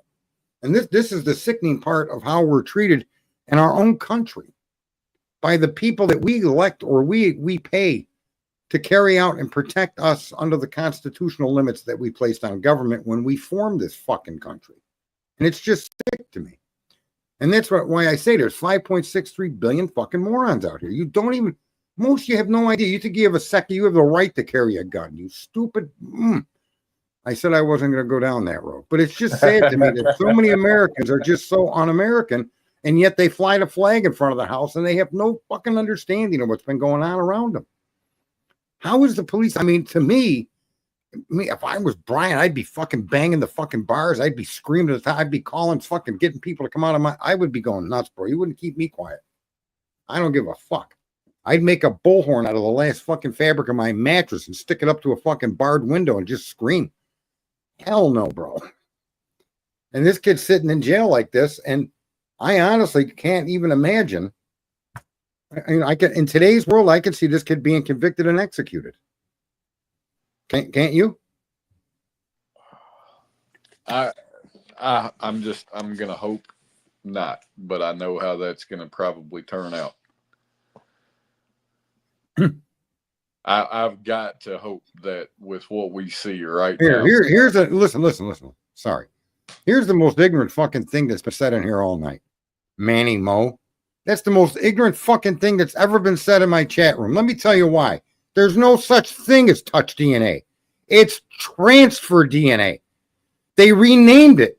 So people like you would think that means somebody had to fucking touch it. Unbelievable. Unfucking believable that you don't even understand how fucking brainwashed you are. You shed 5 billion skin cells a day. Your neighbor could place your DNA on a fucking gun at the scene of the crime, and you'd be no fucking wiser because you're stupid and you think you would have had to have touched the gun. Sorry, Manny Mo. That's not how transfer DNA works. That's why the government renamed it fucking touch DNA, to catch the empty-headed people like you to carry their fucking message that actually touched something. Bull fucking shit. Scientifically, completely fucking wrong. Oh, I can't take the ignorance that fucking exists in this country. Nobody had to touch that for that transfer DNA to be there. Nobody, except not even a human being. It could have fallen off the fucking shoulder of a policeman's coat. Could have fallen off his microphone. Could have fallen off his glove because he touched the gas pump before he came to the crime scene. A gas pump Brian Kohlberger may have fucking touched. I think your DNA is everywhere. I think they're saying you misread what they were saying or misunderstood it, or maybe. Oh, all right. Well, if I misunderstood it, then the attack was for who it should have been pointed at. That's fucking extraordinarily crazy that people are going to walk around and still call it touch DNA. Oh, I can't take it. There is no such thing as touch DNA. There is no such thing as touch DNA. You can't, there's no scientific way to determine whether you touched it or not. It's your dead skin cells. That's all it is. Transfer DNA, you're shedding 5 fucking billion cells a day. 500,000 skin cells fucking every minute you're dropping. You look like Pigpen when you walk around. Everywhere you go, your DNA is everywhere you go. You walk into your kitchen and go into your dining room, you're leaving your DNA. Where it lands, you have no control over. So what? How would somebody, your daughter could pick up your DNA and bring it to the fucking school with her, guaranteed. You can't tell whether your daughter and whether those skin cells fell off your daughter's jacket or it was because you were there. Come on, man.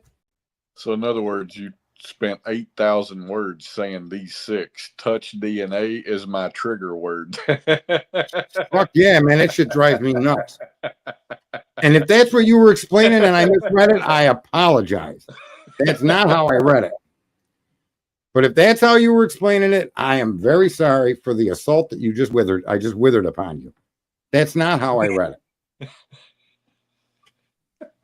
I just said, Manny Mo, I apologize. If that's what you're saying, if that's what you were putting out there and I misread it, I apologize.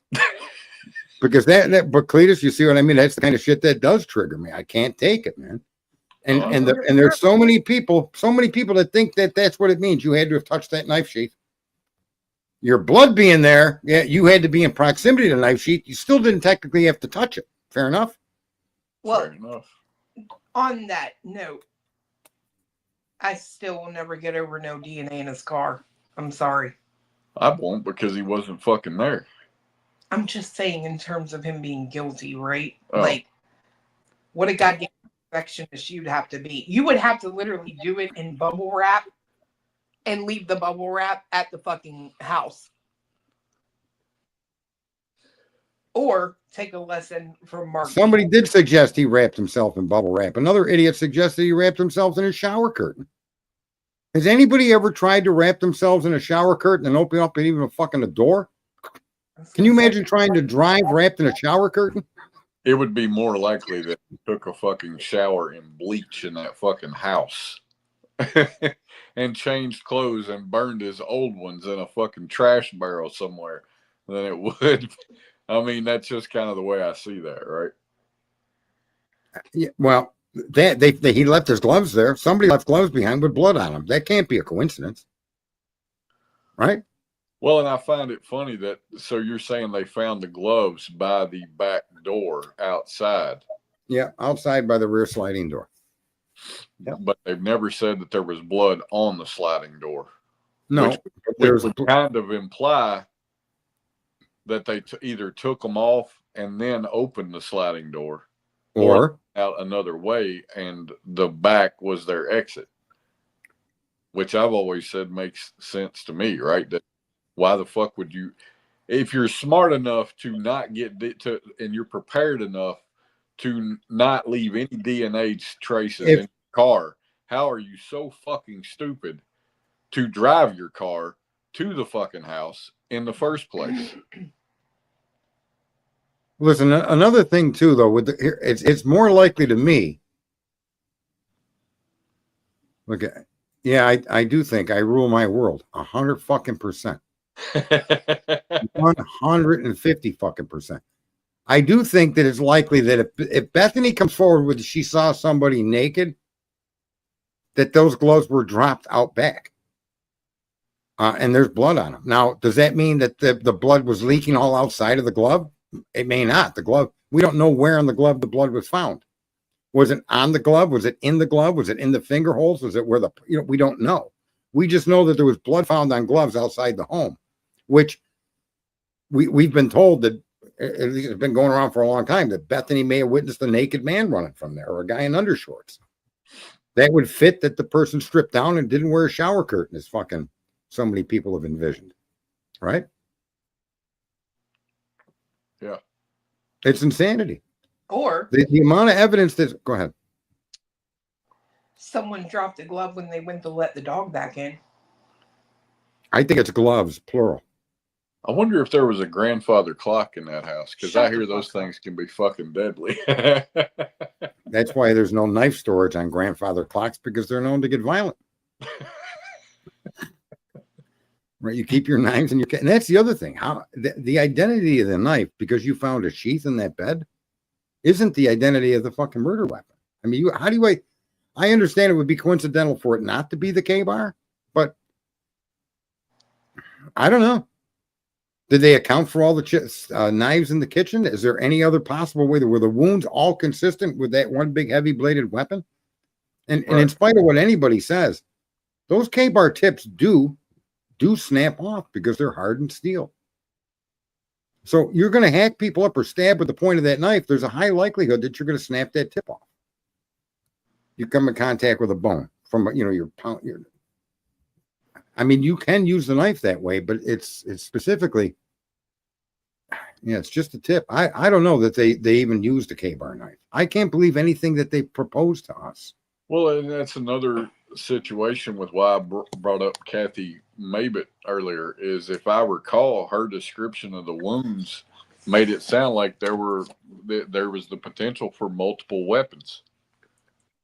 If I recall, I may be crazy, but I could swear I remember her describing a situation that made it sound like there's the possibility that there's multiple weapons. And then when I considered Dylan saying she thought it was a fireman, and asking the question of could it have been an axe, it's like, I mean, hey, maybe all of these things are lies, but there's some truth in them, right?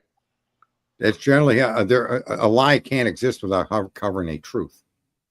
There's always a truth that's being hidden by a lie.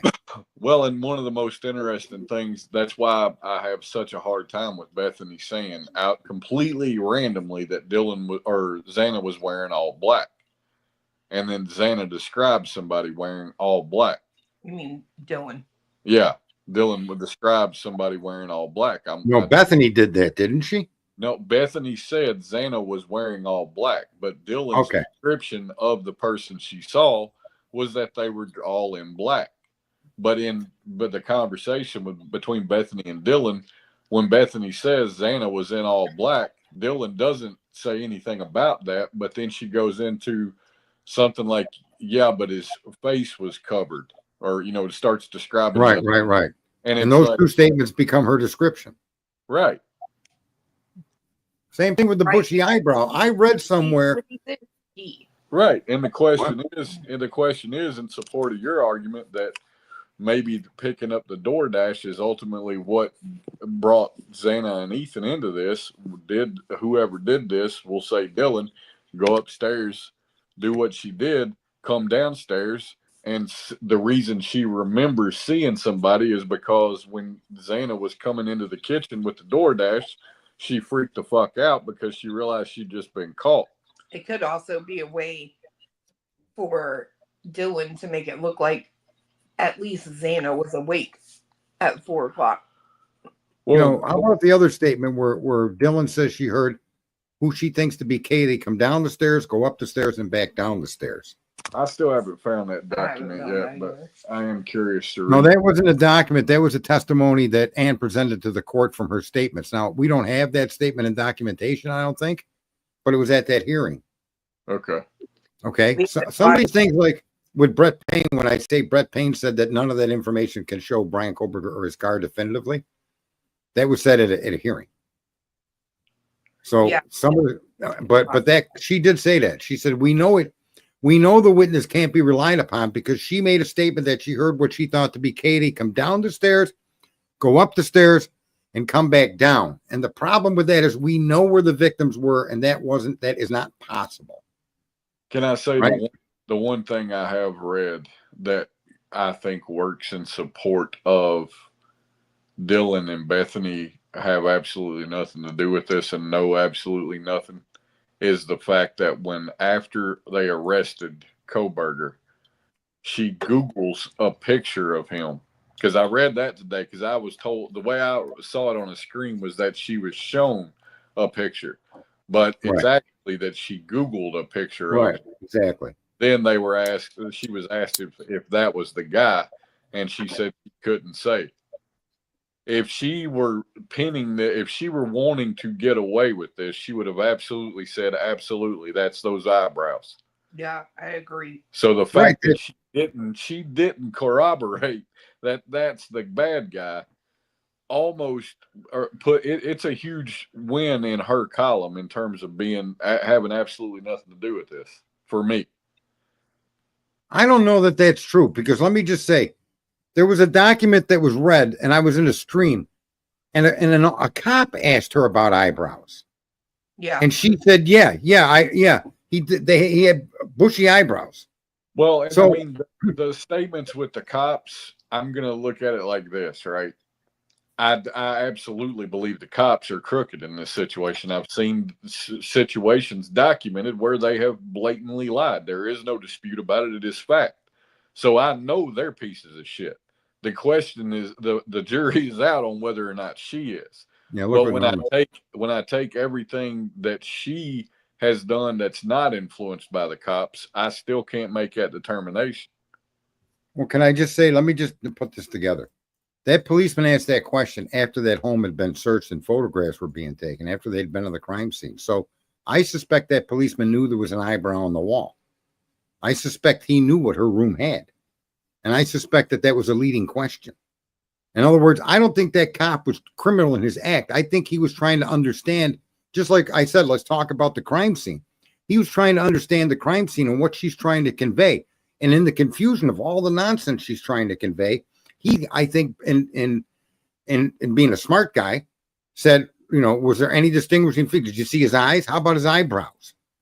And I think he did that with the knowledge of what was in her room. And when then she confirmed that, yeah, he had bushy eyebrows, I honestly think that he was doing that because he suspected her involvement in one way, shape, or form. I don't think that series of events shows criminal intent by the officer for bringing it out. She said his face covered his forehead and his mouth. So what's left? So it could have even been a non-consequential question. He could have just asked it because what's left after the mouth? He didn't ask about it. Nobody asked about the shape of his nose, big nose, little nose, but he focused on the eyebrows in that question. I think I surmised that question was because he knew her room was full of eyebrows and eyelashes on the wall. Do you follow me? Yeah. Because nothing else she said makes any sense. He was 3 feet and looked right at me. I don't know why he didn't attack. Why would she say that? We know why he didn't. You probably knew him. Or maybe it was you. Those would explain why she wasn't attacked, wouldn't it? Yeah. Well, and it could be like it literally could be a situation where she didn't see a fucking thing. He had a unibrow. I still think that that's completely fucking possible because I find it funny that she's a fan of true crime. Obviously, it's mentioned that she's, watches shit like Criminal Minds and all these crime shows and shit, right? She has problems sleeping. She has very vivid nightmares, things like that. And it's like when you consider the description she gave, knowing that Bethany had sent that to her talking about Xana wearing all black, she's surrounded in a room with drawings of bushy eyebrows. Her description was given to her. Did she even fucking see anything? Or did she absolutely dream everything she fucking said? I think that's more likely than anything she said. If she's not involved, then I absolutely think everything she says she saw is a complete bullshit. She freaked the fuck out. She's repeating what she heard in the context, right? In the context of that night. Right, because especially with what you're saying, talking about you think the cop mentioned the eyebrows. Okay, then that absolutely. Bethany mentioned all black. She has no fucking idea what went on. She may have woke up to fucking exactly what she said she heard and didn't see a damn thing. But because in her mind she's envisioning this shit, that's what she told him she saw. Because she's drunk. She has vivid fucking dreams. She said she couldn't remember what was reality and what wasn't. She may have given the fucking description and not been sure that it was even real. You know what? You're 1,000% right. Either side of the coin does fit Dylan and Bethany. Completely innocent and oblivious to what was really going on. Even, again, you come back to how could there were no screams or shrieks or fights 4 people knifed to death. Somebody said that they were shot with a silencer or something. I could accept it, but you have to take it for what it's worth, but it just doesn't seem likely to me that type of violence can exist in your own home. And it's not like they just lived there a week. They'd been there. In your own home, that kind of violence takes place, and we're to accept that it might have been mistaken for someone playing with a dog. I don't know how you play with your dog, but it would seem to me you were picking it up and slamming it into the wall. What are you, roughhousing with your little dog? I just have a hard time with that. But you do have a point. Listen, I accept that point of view.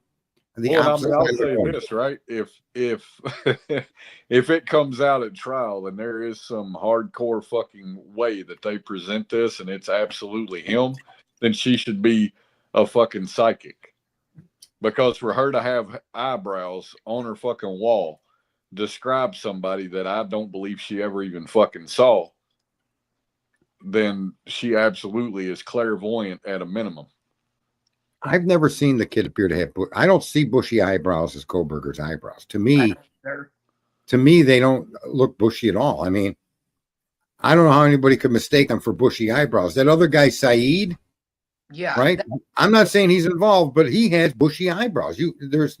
You couldn't describe him any other way. And I hate to even bring him up, but I mean, at the end of the day, when you consider the description she gave and you consider the height that the description she gave would sort of imply, Saeed is a much better fucking fit than anybody else.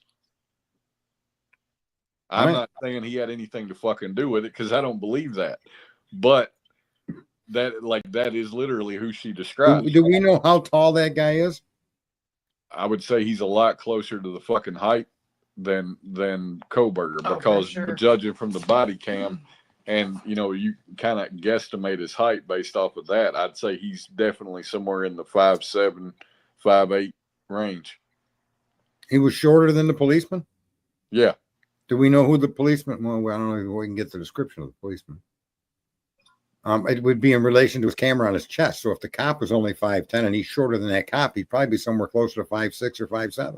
Right. Right. Which then, if you add to the difference in the floor height, it makes him. That's what I mean. There's a lot of we could go on and on and on and on about potential suspects, but for me, I just don't see how the people that survived or the people that remain behind, based on all of what we now know with the phone calls, with the stories, with how those people were just oblivious to it. And if the fact that they did not, there's no mention of them identifying these victims and that they called someone over who went and did it, right, is very telling to me. That's fucking weird, man. Why wouldn't their first call at 10:30 a.m. be a victim to 911? How is it they didn't physically look? What was there to fear at that point? What were you going to find is what the fear would have been, right? You've been sleeping all night. Nothing's happened. You didn't get woke up to any noises. Why the fuck wouldn't you go upstairs? Doesn't make any fucking sense at all. Well, and I think Bethany's call records, right, her phone and text records may explain what they were doing a lot better. Hopefully it does. Because that is one aspect of this I have thought about, right? Is if Bethany's phone records, if there is something that does explain what they did much better than what we have right now, then right. I'm okay accepting that they're just, it's just idiots. One of those fucking things that people of our generation just can't fucking fathom why you wouldn't have called the cops. But it doesn't explain the man that found the victims. It doesn't explain his behavior. Yeah. See, this is what I mean. Outsiders also came to the crime scene. It's almost as if they huddled around and all agreed it was going to be unconscious. It's just beyond comprehension that they all came to that conclusion, yet we were aware that the bodies were discovered by Ethan's best friend, right? Yeah. And again, I'm going to point out for the third time, they couldn't get anyone to answer the phone. They couldn't get anybody on the phone. Why are they only calling about one person? Right. That's what I mean. Dylan made calls, please answer or something, right, to the deceased roommates. Yep. And so we don't know if what Beth. See, that's just the thing. It's very telling that they keep Bethany's stuff out of this. There's another piece of information that they're denying the public. We should know what Bethany's interaction was from 4:24 a.m. forward with her phone. Well, if they're going to release what they've released, then I absolutely agree, right? I think because one of the things that I think it would absolutely do is help either solidify or eliminate some level of suspicion. Either there's something there that explains a lot and makes them just completely dumbasses for not calling somebody, or there's nothing there and the suspicion gets, it's one possibility that gets eliminated, and then they look suspect as fuck even more. Yeah, and it's just shocking. She was only interviewed 4 times, right? One time, wasn't it after they had arrested Koberger? Yeah, the 30th. So 3 times prior. And the first 2 were the first day, and then 4 days later on the 17th. And then sometime later was a 3rd interview. I forget. I think it was in December sometime. Yeah. And they're just chaos. I don't know. The girls in college, I don't care if it's a community college or not. You had to have grades to get there. Maybe, I don't know, that you could be that aloof or that. I don't even know, man. I do know some ditzy broads. I mean, I had one girl that I was dating, Roxanne. She put frozen pizzas in the oven in the box, set them on fire, and the fucking house almost caught on fire. filled the house up with smoke like you would have thought the house was on fire. And when I asked her, what the fuck are you thinking? What did you do that for? And she said, we live like 3 doors down from a Domino's. She said, well, when they deliver the pizza, it's so hot you can't hold the bottom of the box. How do I know they don't cook them in there? So I know from experience it is possible for people to be that fucked up in the head or that innocent or that crazy. I don't know which way it is, but I can see that. But it just seems to me that everything she did protects herself or somebody else. Yeah. And someone's saying Officer Tater Tot's about 5 foot nothing. So is Saheed his height? I don't know who Officer Tater Tot. Who is Officer Tater Tot? Man, I don't understand how the students that arrived weren't more descriptive in the honesty or accurate. Why did they stick with the script of it being an unconscious person? Are they breathing? No, they're not breathing. Well, but if they knew, it sounds like they called before they even looked. I agree. That's the way you read it. That's exactly what it sounds like. Is they called 911 to sort of report the situation, but that's also not exactly true because they say that there's one of their roommates is unconscious, and then they tell them to go check on them and ask if they're breathing. So I don't know. I do wish they say we have to go in and check. I think if they're going to release the transcript of the 911 call, there's no reason not to release the audio. No, look, I don't know other than to say that the first strike hits the heart and you're not gonna have blood pressure, right? Or if you cut the major artery of the heart, you're not gonna have blood pressure. So that would then say there wouldn't have been a lot of blood other than immediately under the victim or on the surface of the victim, and you may not be able to see that if they were wearing dark clothing. I mean, there's got to be a way to explain how nobody noticed what happened when they observed the bodies in the room. But the policeman didn't seem to spend any time in identifying what he saw. Yeah, I agree with that. So it defies understanding that you could walk into either of those rooms. And like you had pointed before, why text when you live in the same house of these people that you're worried about? Why? It's not like you got to get in your car and go check. Yeah, I can't wrap my head around how you didn't go look. Or why didn't you call somebody at 4:34 or 4:29 or 4:50? Or why did you wait till 10:30 something in the morning to call from someone from the outside? There's so many problems with what happened inside of that house that to then make the argument somebody came in from the outside and did all of this. Imagine it's possible, but there's no argument of forced entry. There's no argument of anything. He didn't have any blood anywhere. No DNA of the victims anywhere. Well, no connection to the victims. It's just defies belief. Didn't they drop the robbery charge? Burglary would be the charge because of unlawful entry into the home. That's a felony. I don't know that, right? I don't think they did, but I could be wrong. You know who would know is Heather. Heather, had they dropped the burglary charge? I thought that's what you had asked last night. I thought I remembered hearing that a while back. I don't think so. I don't remember hearing that. The dispatcher is married and dates.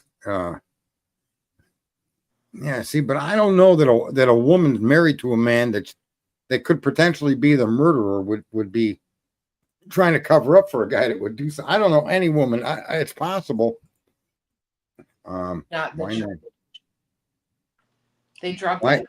That's another question. She's not breathing. Why didn't they say CPR? But I think in the chaos. What's that? Somebody said the audio is released. Where? Norma Fralin said the audio is released. I don't know where it's at though. That's the first I've heard of it. I definitely agree with that. Why don't they tell them to start doing CPR? I agree with that too. If she's not breathing, why are they asking for a defibrillator? Right. Maybe a lot of dorms have them, but they had already told her it was a house, so I don't know.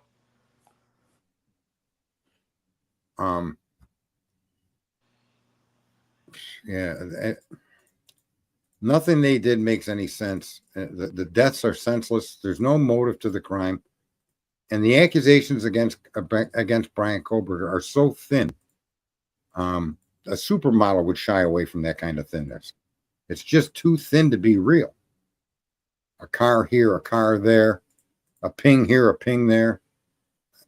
The person that said the guy looked right at her and she doesn't know why he didn't kill her. That's a hell of a telling comment, right? Yeah. He looked right at her. It's 3 feet away, which then puts him on the common area, which is a 6-inch higher area, and he was about my height. That's why I think that house being torn down is horrific. That's now you look back and you say, that's telling. Now there's no house to substantiate any of this. Someone reenacting it. I don't know about. Nobody wanted to take responsibility, and so they created chaos. I don't know, man. I don't even know. So I come into my house or anywhere, and I saw friends of mine, even just roommates of mine, stabbed out on the. I don't care. I'd be screaming on the phone. Get over here. Get over here. Send an ambulance. My friends have been stabbed. Are they breathing? I don't think so. I don't think so. I'm going to go check. I wouldn't shy away from a scene like that personally. Would you, Cletus? You wouldn't shy away from a scene like that? No. Hell no. I wouldn't run the other way. I'd want to know. I'd want to get in there. I want to see if they're bleeding. Oh, yeah. I agree with that. I mean, I'd have the phone right with me. I'd cooperate with the 911 operator. Yeah. I mean, you know what I mean? I would think the only reason that you wouldn't would be is you didn't want to be implicated for what was on the other side of the door. Right. And the only reason that would come to your mind in that moment would be if you had knowledge of what was on the other side of that door. And that's why I say that phone call is indicative of people that knew what was on the other side of those doors. And they weren't in a panicked freak out mode as far as the horrificness of what they had to have seen. 1 to 4 hours after death, and last, if the students couldn't have possibly mistaken the deceased person for someone who was unconscious and unresponsive. Yeah, they thought they just passed out. I don't know, man. We're not going to solve it. All of them, though, all of them, you're not getting a response from anyone. And why Xana? Why are you so worried about Xana? Doesn't make sense. I'm sorry. Yeah, these two girls have actually provided Brian Koberger with a hell of a defense. The prosecution, the police, the government, the state have given Brian 88 different ways to show that their evidence is useless. It does not, and I suspect, and I really suspect that Koberger will be on the stand. He's not going to sit off the stand. This guy's got no. What? Oh, you know what else too? I'm just thinking about this. They texted Kaylee and Maddie, and they called Ethan, but they never text Xana, but yet they called 911 about Xana. Was talking about this yesterday. Was I? I was. Okay. So they contact everybody but Xana, but the phone call is about Xana. Right. Because she's a 20-year-old. Right. And this is Dylan calling everybody but her. But that's right, because Bethany could have called her. Yeah. Do we have the message that she sent to the guy that she had called over? No. Do we was that a phone call? Was that a text message? Do we know? Called Emily, Hunter's girlfriend. Does anybody know why I've kept that message up on the screen?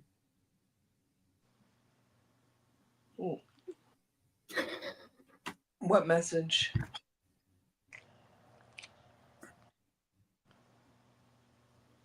What are we talking about? The banner message that I posted from one of the people in chat. Oh, because she's pretty? And say it isn't so. Look at that. We got some leg on the screen there, Cletus. And this is a GRZXY rated show. Look at that, got them a drop. They didn't want to get hung up on. Grown college students aren't smart enough to recognize a dead person. I don't know how you could say that about any human being. I could see a young child not being able to say, Mommy's sleeping.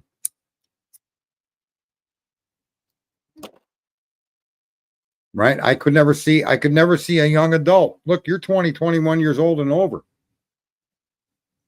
Not me leaving pretty girls on the screen. I might leave Suzanne up there. She looks like a redhead, but I'm not so sure. It's hard to tell. A mix. Ryan asks Eric G, are you still driving?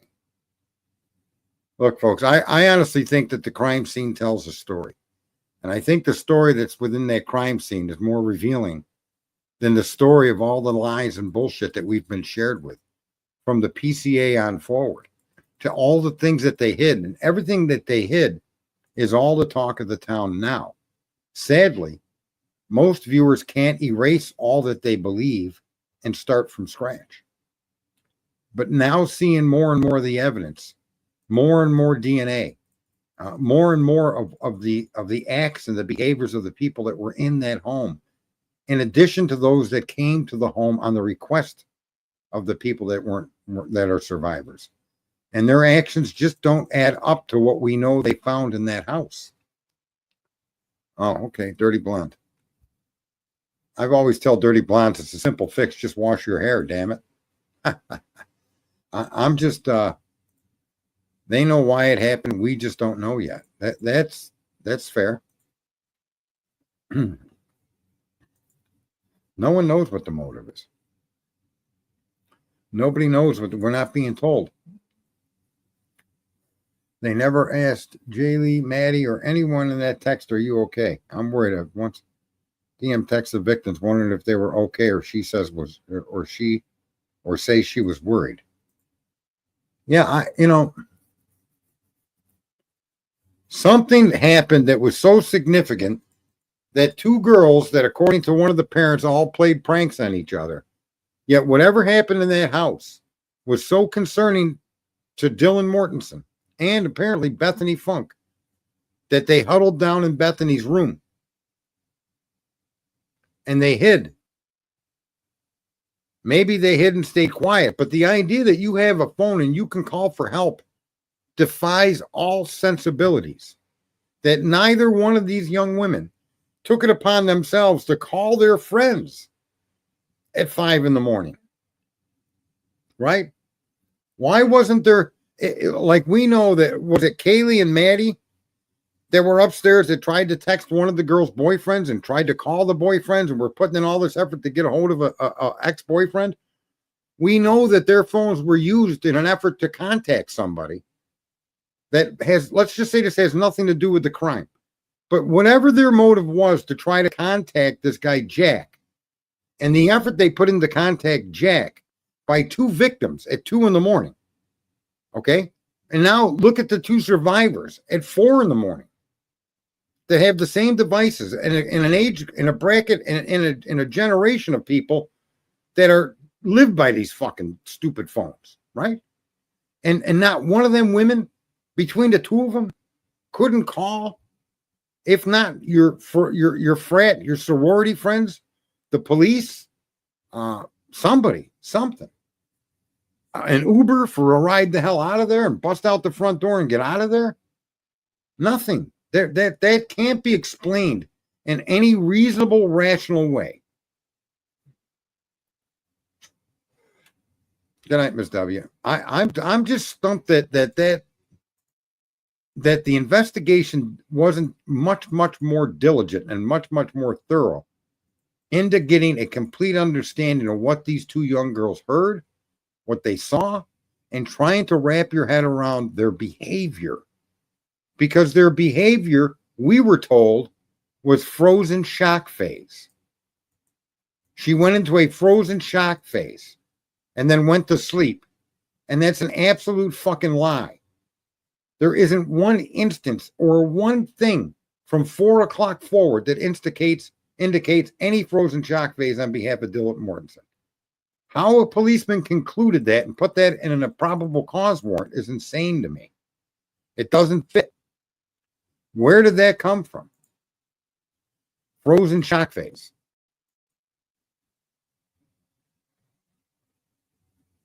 Nothing can even lightly allude to a frozen shock phase. Transcript audio. Casper West. I need to link that. Guys, link this. So you guys, do you want to hear You want to hear this? It's a 14-minute stream. Do you guys want to hear this? A 1 for yes, a 2 for no. I have a 14-minute stream by Casper West. Transcript audio, bombshell evidence revealed. Are you folks ready to hear this?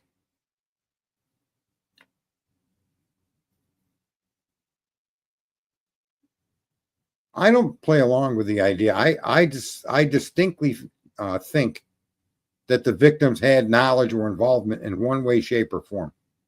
All right, so I'm going to put this up here, folks. I'm going to do my present, share screen, 9/11 transcript. We're going to play this. I'm going to link, or everybody link. Pick the link up and keep dropping the link. I want all the credit to go to the person. And this better, hopefully this ain't no bullshit, but you know, I suspect it's not. I'm going to share and we're going to play it.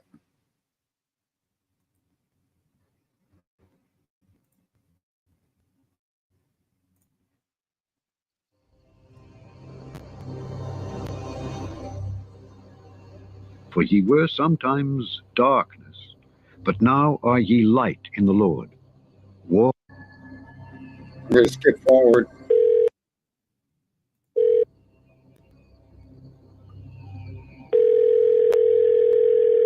Location of your emergency. Hi, something is happening. Something happened in our house. We don't know what. We have What is the address of the emergency? 1122. No, don't. What is the rest of the address? That is not the 911 call. It's a mock 911 call. So, yeah, forget this. No credit to Casper West. Sorry. No credit to Casper West. That's not the real 911 call. Yeah, and back to the frozen shock face.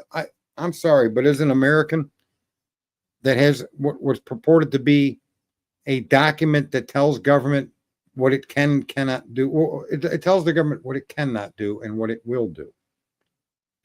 And for you to tell us that Dylan Mortensen went into a frozen shock phase and closed and locked her door is bullshit. That's a lie. That did not happen. The 911 calls and the behavior of the text messages all show that didn't happen. Something was going on between 4:30 a.m. and 10:30 a.m. That 5-hour window, or is that a 6-hour window? There's something in that 6-hour window they're still hiding from us. And that 6-hour window might be telling. In addition to that, I want to see, or we should have it made available to us, all of the phone activity between all of the people in that home from 11 p.m. the following evening until the crime is actually discovered by the police. So for a 13-hour window, all of the information from all of those phones should be available to us. I don't know. That WSU Kim, she can just go away. I've blasted her a few times. I'm sorry that one, who is it? Manny Mo? Is that Manny Mo? I dearly apologize for you were putting out what I was so upset about, which is that so many people they're still out there talking about Brian Kohlberger stalked her. It just flips me out that people can still think that and talk about that and use that as an argument, which is what it just incinerates me. It's like I'm an explosive and you just lit my fuse and I'm going to explode. I'm so, again, I exploded and, under the guise of seeing things. And that's what I mean. I'm as fucked up as the rest of us.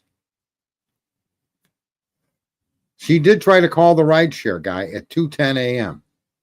But I'm more interested in what happened from 11 p.m. on the 12th until noon on the 13th. And I think we should also be privy to any phone conversations that took place from the 3rd until their phones were taken. That stuff should be processed and be released to the public. The defense should have the ability to do that. They all shopped at Winco. People in small towns in Maddie's home to see it. Yeah, that doesn't connect Brian to them, though, right? We all agree with that.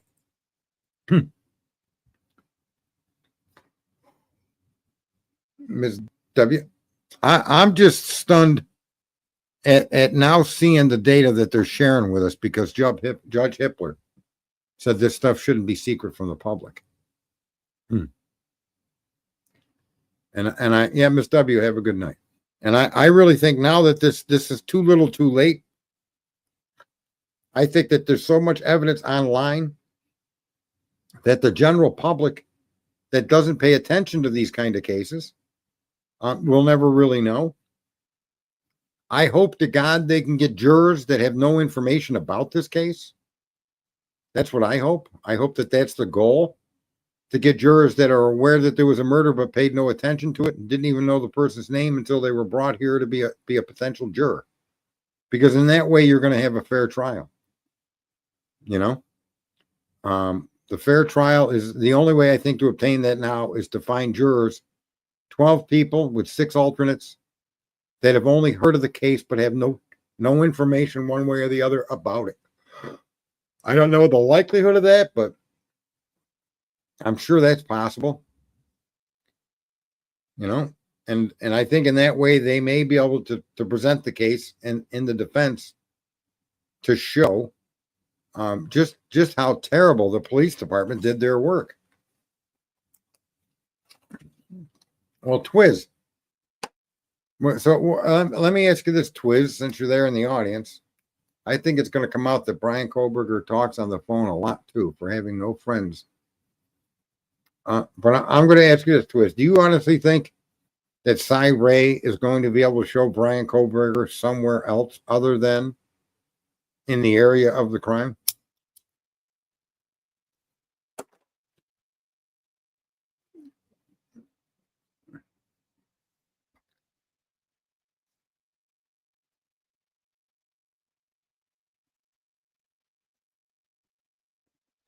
Is this driver, the driver is a married man? Is that true? And if the driver's a married man, you might want to know why she is calling him. And is there any reply? There appears to be no reply from him, right?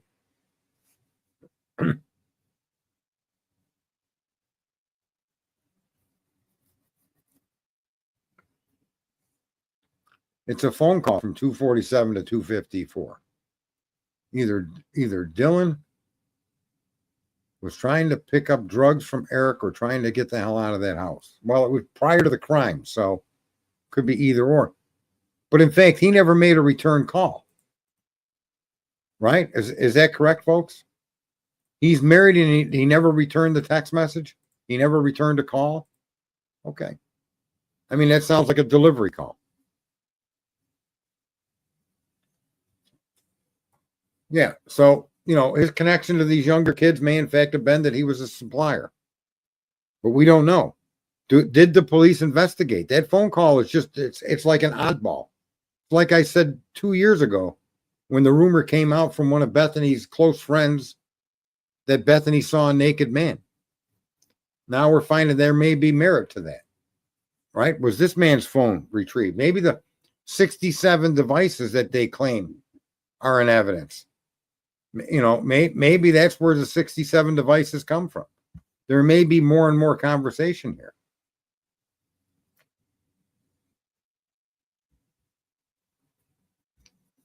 Yeah, we don't know. You're right, Susan. We don't know. Mark and Betty supposedly tied up with another case. So anyway, it's been fun. I even had my vent moment that was inappropriately applied to the good, I'm going to say the good woman. Where's her name there? I was going to say mayonnaise, but that's not it. It's Manny Mo. My sincere apologies, Manny Mo. Yeah, and what a tough person to just hang in there while someone's being a complete asshole. That was awesome. She's still here. Where's the picture? See that? DoorDash has to take a picture of the food upon delivery. Where's that picture? Nah, I ain't scaring her away. If she was going to be scared away, she'd been gone already. What's Heather Fitzgerald? Is that a bunch of laughs? Yeah, it's always that. Exact time, but he had Taco Bell receipt from about 4 a.m. Is that the DoorDash guy? The DoorDash guy doesn't have much to do with this, or there'd be motions and line limine. A motion in limine is you're going to try to stuff every piece of information that the prosecution's throwing at you. No, I don't talk to, I used to talk to Jules, and I was on panels with her. I don't talk to her anymore because she equated me to a person named Dot that was lying all the time and telling these fake stories that I attacked Dot. But then when I said that there was the police information was that there was 3 locations on the knife where they had found DNA on the sheath. I'm sorry. Well, she then ran out and told everybody I was no good. I was a liar. I was this. I was that. Yeah, she called me Dot. And I told her to apologize. I directly contacted her. You fucking owe me an apology. And she said, well, I don't respond to people that talk to me like that. And that's why you women drive me crazy, okay? Because if you kick me in the balls and I say, you bitch, why'd you kick me? The argument goes from that to me calling you a bitch. It's incredible. You kicked me in the balls. I can't believe it. And so I directly connect. I probably got the chain of emails somewhere where now her problem was the way I approached her is the problem. But you're on there and you're fucking talking all kinds of mad shit and telling people I was lying. And the documents from the police station said that there were 3 different locations. They said the button snap, the sheath, inside the sheath. Those 3 locations were given by the police. Now we know that there was DNA on the button snap. There was DNA on the sheath and blood, and that they swabbed the inside of the belt loop. I guess Sarge was telling you what he had read, and what he had read had been released by the police. I didn't make that up. She was telling people I was making it up. Yeah, and then called me Dot. He's no better than that girl Dot. I was like, fuck you. I'm sorry, but and then I confront you, of course I was pissed off. I didn't make anything up. And yet here we are. So no, I don't listen to Jules of all trades. Fuck her. I call her the thumb with fucking eyes, nose, and a mouth drawn on it. That's what she reminds me of, a thumb with a face on it. Fuck her. No interest. Taco Bell receipts at 4 a.m. is even more shady at this point, knowing that they say it happened at 4 a.m. Shut up, Dot.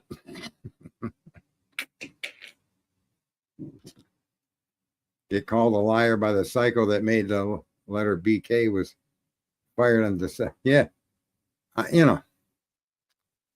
Look, I know, folks, I can be an asshole. There's no doubt about it. I'm on the spectrum, right? So when you see me get all fucking crazy and passionate about shit and just disgusted that people are carrying rumors, and I apologize. I perceive what you were saying is more rumor. Just fuck that, man. That shit makes me snap. It's just so sad. And obviously that's not what you were doing. Right? It's just too much. It's just too much for me to handle. Viv calls your names every day, does she? Says, yeah, and it's a shame you can't. The same thing when you go into politics. There's false information that's spread into the heads of people, and then it's in their head, and now they want to use that as a point to discuss things with you, and you could show them all the facts that it's fake or that it's wrong or that it's inaccurate, and they don't want to hear it. They still use that as a debatable. They think they have a debate topic.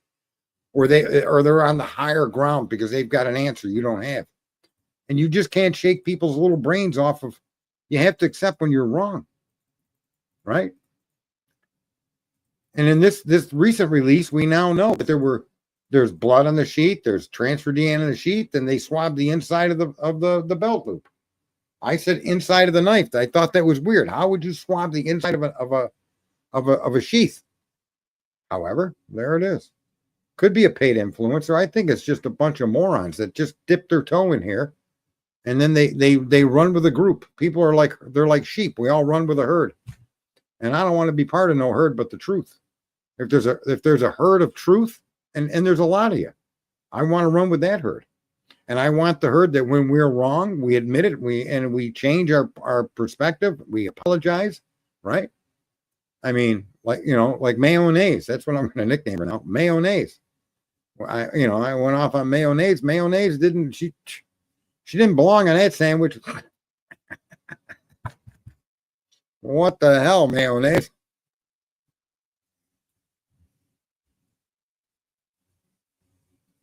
That really drives me crazy too. It's not innocence or guilt. And when the evidence that suggests guilt is so bad, right? That if all the crazy fucking ways you could accuse somebody of doing something, you come up with the craziest one and you're supposed to be the police. Oh, we all don't like Nancy Grace, that's for sure.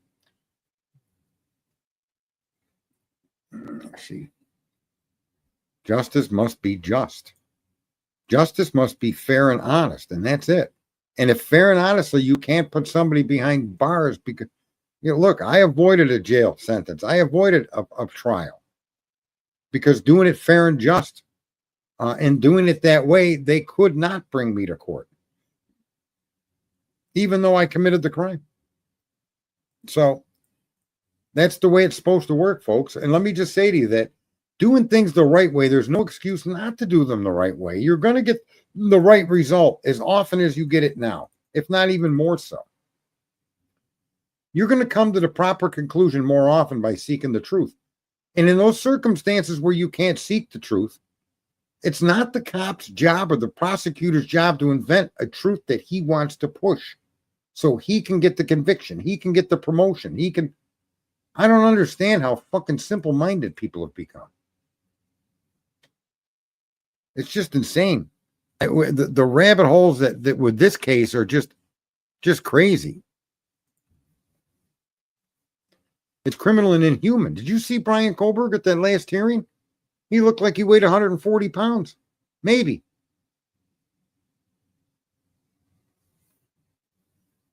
Yeah, it seems like a lot of these guys, like Mark Furman is a big talking guy. Wasn't he famous for planting a glove or planting evidence at OJ's scene? I mean, I don't care how much you think somebody did something. If you don't have the evidence, you need to move on. That's why, let me just say, I was asked the other day, don't you watch the news?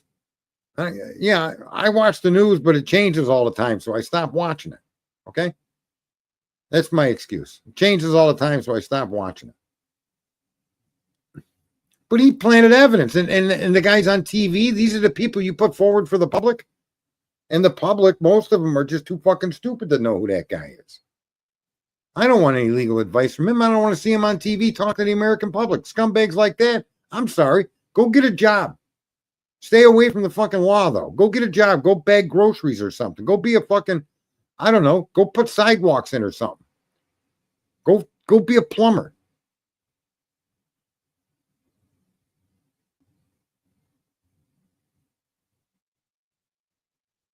Yeah, that's what happened with OJ. It's just, we live in a world where being honest is the best you can do. And sometimes, in that pursuit of honest, you got some fucking people like me with Asperger's that gets crazy. I can be triggered. There's no doubt about it. I'm human too. I'm just so, you see so many of these things over and over and over again. And it wouldn't be like this if people were given the whole story, both sides of the story, right?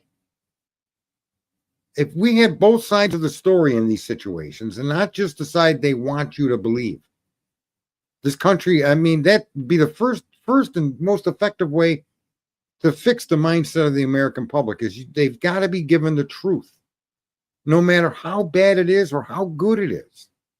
The truth. They need both sides of the story. We would absolutely have a much happier, a much more connected, a much more a family-like fucking country, which is what this is supposed to be. I don't know what people think this country's supposed to be, but it's not supposed to be where you pay attention to what the authorities say, and no matter what they say, you just accept it no matter what. and you're done. This is the cat. What's the CA? I don't know what that means there, Yvonne. Taco Bell receipt from hours before a crime.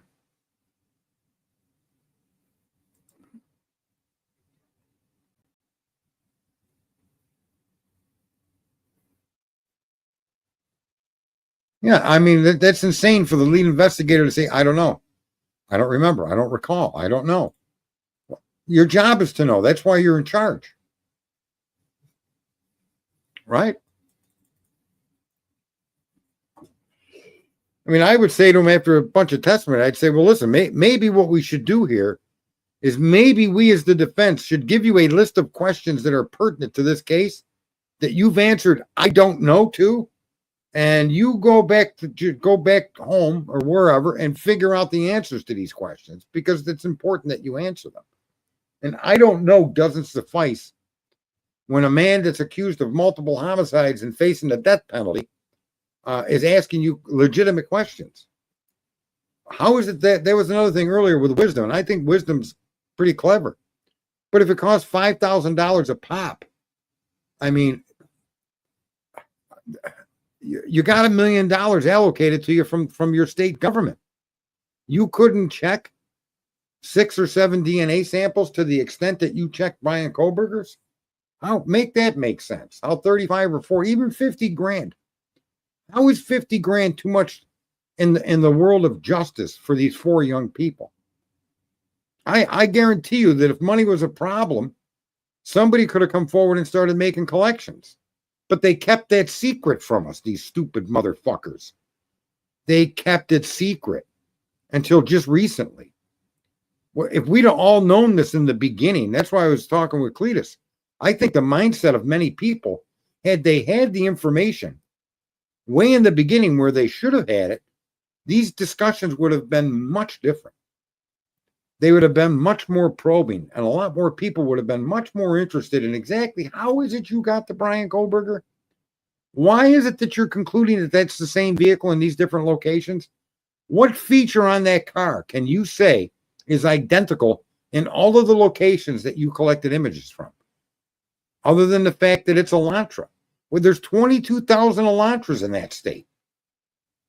How is it that this particular car that you have images of, how is it that you could be sure that the WSU photo is the same as the Pullman photo? Where's the consistent identifying feature other than it's a white Elantra? That's just not enough. Most people wouldn't have an issue with trying to understand. And the judge should have, all the probable cause judge should have, the indictment should have, the objection and the challenging the indictment, the appellate court or the Supreme Court, all of these people had all of these opportunities to ask the same questions. We didn't have the case in totality like they did. And that's why a lot of these people that want to argue innocent or guilt, well, the state must have something we don't know about. Well, we should know about it. The perpetrator's in jail. I don't know who the fuck you think you're protecting, but if this is the guy that did it, what's the need for secrecy? I mean, it's just common sense. Is there a need for what we've been being shown? Can anybody explain to me why any of that stuff was under seal? Why was the 911 call under seal? Why don't we start with that? What's in the 911 call that makes it needed to be sealed? No, I don't want the reasons as to why they sealed it, but can anybody suggest any reason at all that what we've now been shown, for instance, the 911 call, is there anything in that call that you can understand or agree with it being sealed for 2.5 fucking years? I agree with you, Norm. I think people are looking at it slightly differently. You know? That's what. So the 911 call, there's no legitimate reason. Now, if there was some, compelling reason to keep it secret, I'll tell you what they wouldn't have done. If on that 911 call, if in those text messages, if any of that mentioned Brian Koberger, that shit would have been the first thing released. They'd have released that before they released the probable cause affidavit. And this is where our system is broken.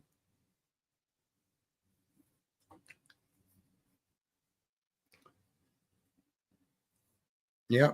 And it took, and all of these people that were, I got attacked for wanting to bring Dylan Mortensen up in 2023 in the month of July. Even, look at, I went on about her to the point where I think I wore people the fuck out. Dago and other people that were on his panel. And I just kept going and going and going. We need to know more. This makes no sense. There's got to be something here. And I walked away. I took a month off.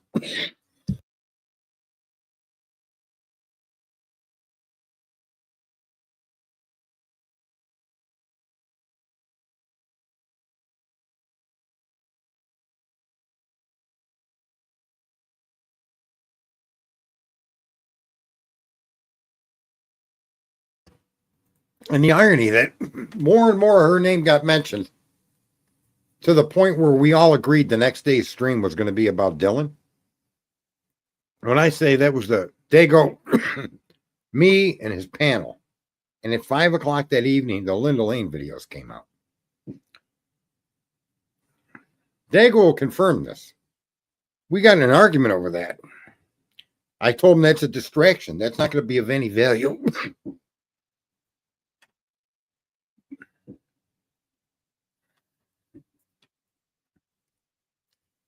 Yeah. They would have been more than arrested. They'd have been strip searched, anal probed, and everything else. I agree. More than half of these didn't need it. What needed to be sealed? Just keep the IgG names out. That's all. But we should have known that the same sample that identified Brian Koberger, that same sample, Othram Lab suggested potential suspects to be one of these 4 brothers. We should have known that sample that they used to identify Koberger also identified potentially other suspects. Right? We should have known that way back when. We should have known that the car is on no video images near that home. And or the car that is on the video image, there's no way to identify it as Brian Koberger's. We should have been able to see this information ourselves. And they kept it from us. For what? And that's the corruption of the system we live in. Right? Lie, lie, lie, lie, lie, lie, lie, lie, lie, lie, lie, lie, lie. And then by the time the truth comes out, enough person heard your lie that nobody can come to any conclusion. Witch trials. Who's like the Salem witch trials? Dago? Dago's okay. Him and I had a couple of disagreements, but, you know, it is what it is.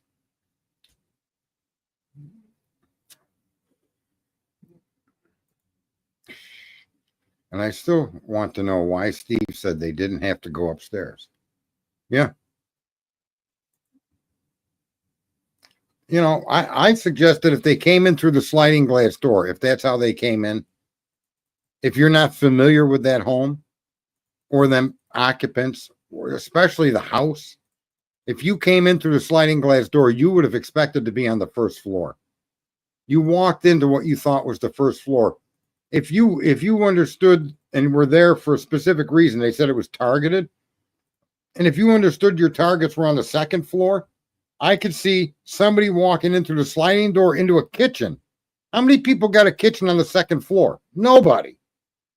So I could see a perpetrator that had a reason to be there to commit a crime of murder, walking in through the sliding glass door, going up a set of stairs that he would have suspected would have led him to the second floor.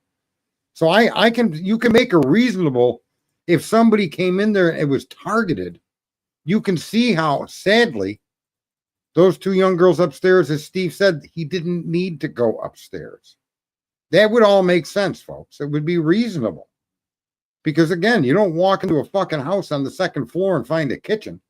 That's just fucking crazy, man.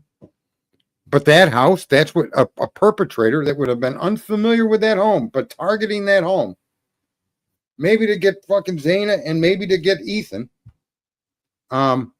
ended up on the second floor, which then could connect to the frat fight, which, I mean, in other words, there could be a whole chain of events that have taken place that would make sense. But what group are you guys talking about? That group is really sick in their thinking. There's still a few that try to be reasonable, but they just get attacked. He said, I paid that bill, so it makes me wonder what he was talking about. Dad, what group are you guys talking about? I want to know why Payne is the lead investigator. I don't know.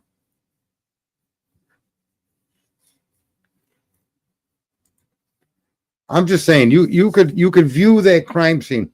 Like I said, the crime scene itself to me, and the incidents that took place, and the words that were spoken and actions that were taken within that home tell a story. Okay? Oh, yeah, Nancy Grace, come on. If I was in the middle of a blizzard and she stopped to give me a ride, I'd tell her, keep going.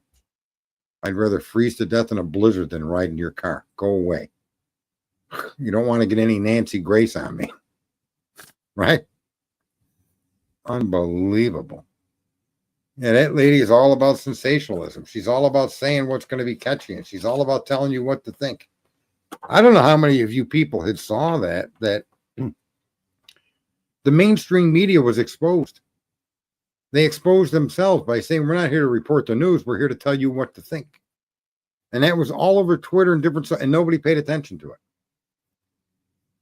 Oh, the big Idaho case. I joined a Facebook, Idaho4 Facebook, and somebody came up with, I've repeated the things that I've repeated in here. And somebody said there was no blood on that knife sheath. And I said, well, clearly you haven't read the documentation that's been released. Therefore, you shouldn't be talking about this case at all. You just shouldn't be talking about it. You should go find a hobby. Like the person that said, they stalked him 12 times. He was stalking him. You shouldn't be involved in it. You should go somewhere else. You know, just enough to need a slap. Whoever these people may be. And a slap may not fix them. The big Idaho case discussion group. Yeah, I wasn't part of it.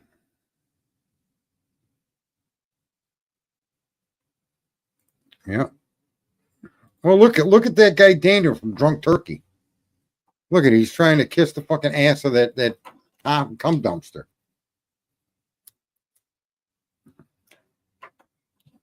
Since when is 12 times in 20 weeks stalking? I don't know. But the fact of the matter is he never even drove by that house. I don't know who's making up this reality, but you got all these people getting rich and getting paid to keep doing what they're doing.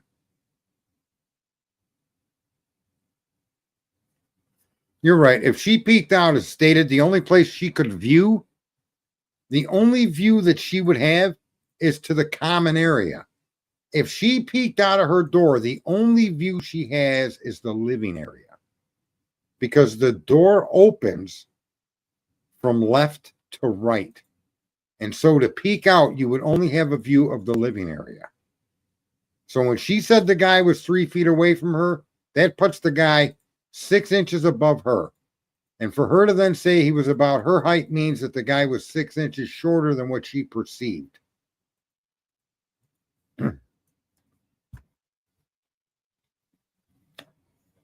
Yeah, I don't hate Nancy. I hate the information. I hate what she's doing. And a lot of your streamers out here are con people. They're just con men. You can make a ton of money on this fucking thing if you want to. I'm one of the few that just not only do I not want to, but I don't really suppose that I'm the personality most people are going to want to engage with. Because I don't have any tolerance for any kind of stupidity. And sometimes, like tonight, I misinterpret that stupidity. So I'm not out here to make no money, folks. I got enough money on my own. And I'm pretty content and very happy. All the things I need, I own. All the things I want, I have. And so I come out here just so that I can interact with like-minded people that want the truth and the facts, and let them lead you where they lead you. With no manipulation. People do not understand the FBI was already in Moscow prior to the killings. Yeah, and there was, How about the case that was in the federal grand jury that didn't indict Brian Koberger?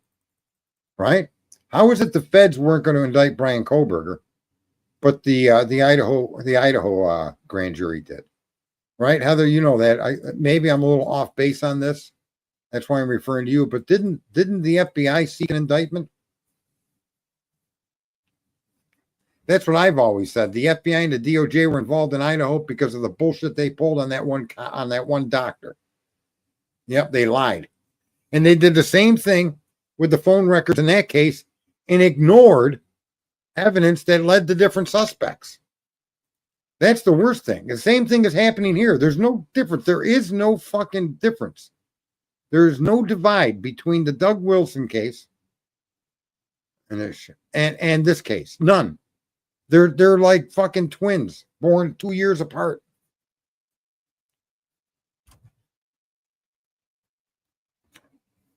What up, Mike? Yes. The facts led them to BK, and then when it didn't pan out, they left them hanging. The feds didn't lead them to BK.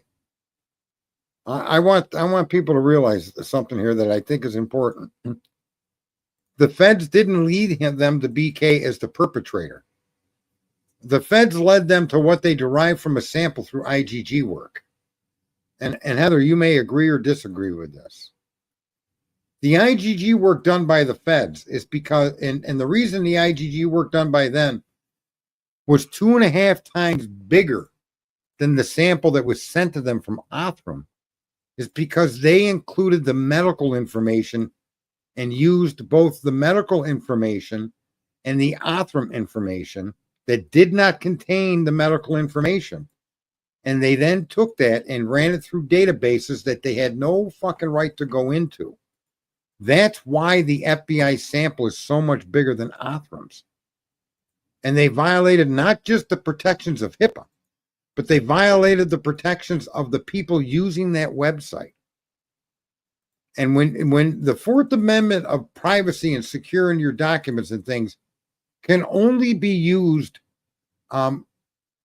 against the actions of the government is when you're in a situation where you can assume or presume privacy. Okay? And this is the case that she, I think, was trying to argue but didn't do well with. And here's what happens. Your personal home, they need a warrant to enter or your permission. And without either, they cannot come in. Okay? And when you join a website, and the website is telling you in its rules that law enforcement is not able to access this database without your permission or a warrant, you have the presumption of innocence here. Now, people have been bringing up the sister over and over and over and over again. Is it possible that the sister gave permission? That's something we don't have an answer to, folks. But if that is not the case, if someone connected to Brian Koberger directly, wasn't asked for permission to look at their family tree, then they violated the Fourth Amendment right of every user on that site. Because you had the expectation of privacy based on user terms and agreements that you agreed to when you engaged them to do your DNA search. No different than the privacy in your own home. That's the argument that she should be making.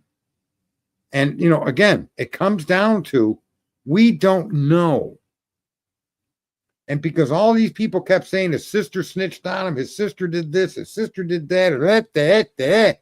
I don't know if there's any truth to that, but in fairness to the rumor, in fairness, like I said, to keep track of Bethany, we were told by a close friend of hers that she saw a naked man. That seems to have panned out. Is it possible one of the family members were contacted and they agreed for law enforcement to search the database? I think that there's room for that. No, that's the entrant of that site to use it at all. If you really want to make a good lawyer could make a class action case. They came back with 550 to 600,000 hits, Twiz. Okay? But I'm just saying to you, just like when they went to the brother from Othram and asked for his permission, this may be how you can connect one of Kohlberger's family members to it, not as a snitch. Okay? No, I don't think that that's true, Norm. I don't think they already had Brian's name as a suspect in any way, shape, or form until the FBI did the genealogical work and gave that name as a tip. That's who Othram used, but the FBI went beyond that. Othram's investigation led them to 4 potential brothers, and they couldn't get the cooperation of them. And Othram themselves said that the work they were doing would not have led them to Brian Kohlberger. The sample was taken by the feds. The feds then used all of the information available to them through that sample, including medical information. And that's why they wanted this to be a tip. That's one of the reasons they want it to be a tip. They're coloring outside of the lines. But that this tip couldn't be used for an arrest, and this tip couldn't be used for prosecution. That's how all of this played out. The SC profile hastily entered as high. I don't know who the SC is. They can't even use that for unidentified for an unidentified body. Well, I don't know what they can or can't use, but our system of government and our law enforcement agencies and justice system has been using whatever the fuck they want to use, right? All right, Heidi, have a good night. It was pretty good until I started yelling at someone that didn't deserve it, so enjoy. Medical for sure. She's been calling. I know, Mikey. She's been asking. I've been bringing up the HIPAA laws. Yep. And I think that's a safe extrapolation based on the information we've already seen. And, again, the tragedy is this stuff was kept under seal with many, many, many, many other things. Okay? You didn't have to even show me Bethany Funk and Dylan Mortensen were making those text messages. You could have hidden their names. You could have hidden the name of the person that called. You didn't need initials. You didn't mention people's names. None of that needed to be exposed to me. But the events of that night were very important. We could have extrapolated from there, but they wouldn't even let us see that. They wouldn't let us see the 911 call. They wouldn't let us see the text messages. They wouldn't let us know what the DNA work was. They wouldn't let us know that there were many samples of DNA. They didn't want us to know any of that either. All under seal. And, if you didn't run the DNA sample, this is the thing that really, really pisses me off. And Judge needs to be kicked in the snads. Okay? But if none of the DNA that they found unidentified males with, if none of that DNA was run through any IgG process, then the protection of that being sealed should never have applied. The public should have always been aware of multiple male DNAs found that were unidentifiable, unknown male. We should have always known that there were multiple sources right from the jump. Brian's family had come out and told the attorney in the beginning that they believed in his innocence and would stand by it. Right, that's true. Again, I don't ever argue for his innocence or guilt. I did long ago. I'm more interested now, really, if I'm going to be in true crime, is to see the process, the facts, and the information. But in a sense, what they were, I just want to say this, folks. This is important because what she's saying is true. But let me just say that what that means is and this is why Ann keeps saying they never got a warrant. If what the FBI does is going to go beyond the guideline, then it's going to require warrants. That's why there's guidelines. The guidelines aren't because, on a rainy day we don't work. That's not what the guidelines are for, folks. The guidelines are so that you stay within these bounds. And if you need to go outside of these bounds, you can. But you need to find probable cause to get a warrant from a judge. That's exactly the way that's supposed to work. So the guidelines are guidelines, but they're not, like a suggestion, right? And that's where Ann was arguing about that stuff having violated the rights because they went and did it without any probable cause warrant.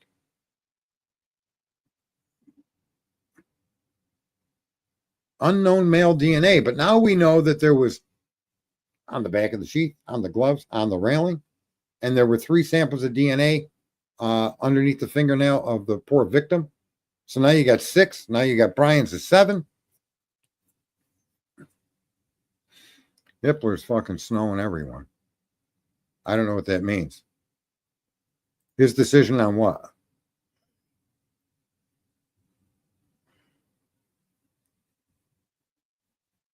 No, there's no criminal punishment for the FBI, but the people that did not apply for a warrant should be demoted. Right? They're called SAs. I don't know what that stands for in the FBI. I did it one time.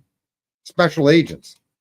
If you're a special agent and you're part of this investigation and you did not go get a warrant because you couldn't get a warrant, so you did it secretly, then you should be demoted. Now, I'm not saying fire them, but demote them at least. His decision on telling Ann that shit was legit. Hitler is fucking snowing everyone.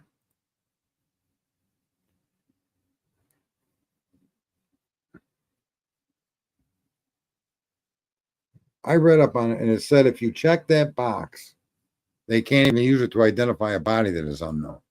And I went on a big rant about being unknown. And I was confirmed when they released the information. There were 650 to 550 to 650,000 hits when they loaded that in there.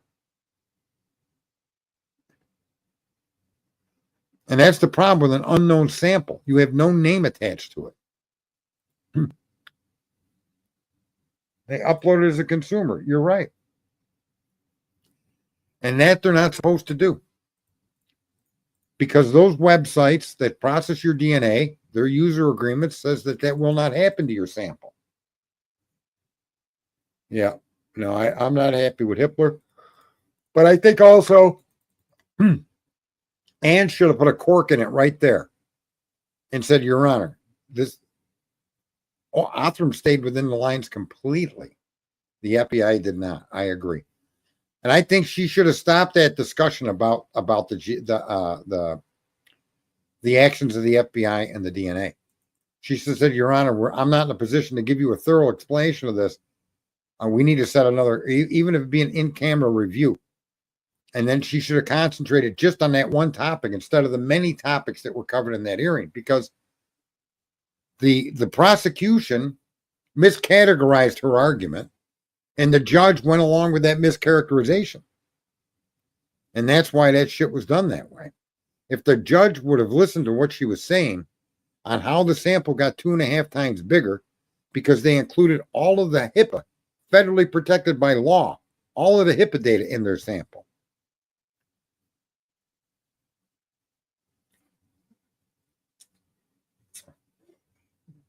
You're right, and they went outside that.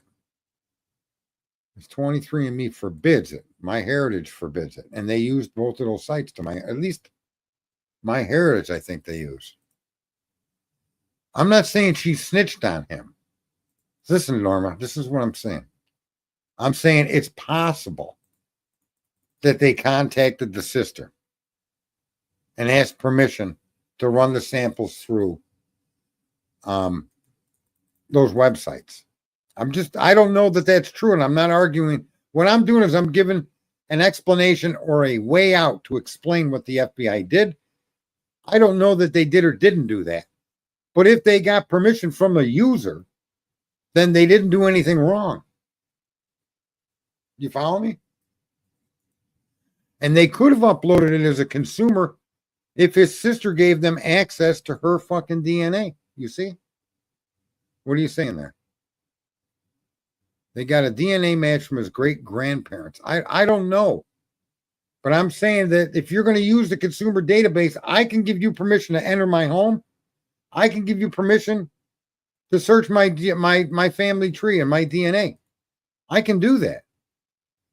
And if I do that, the police don't need a warrant. That's all I'm saying. That's the only way they could have accessed that database to track what they tracked, is by having permission from one of the people in his line. That's the only point I'm making. I'm not saying they did it, folks. We don't know what name they did use as a consumer, and that's what I'm trying to say. That's why there was a rumor going along accusing a girl of his sister snitching on him, and I'm saying that may not have been what happened at all. if she's involved, it may be tied to the IGG. And it may not have anything to do with whether she thought he did it or not. Right? Who knows? The FBI would have contacted her.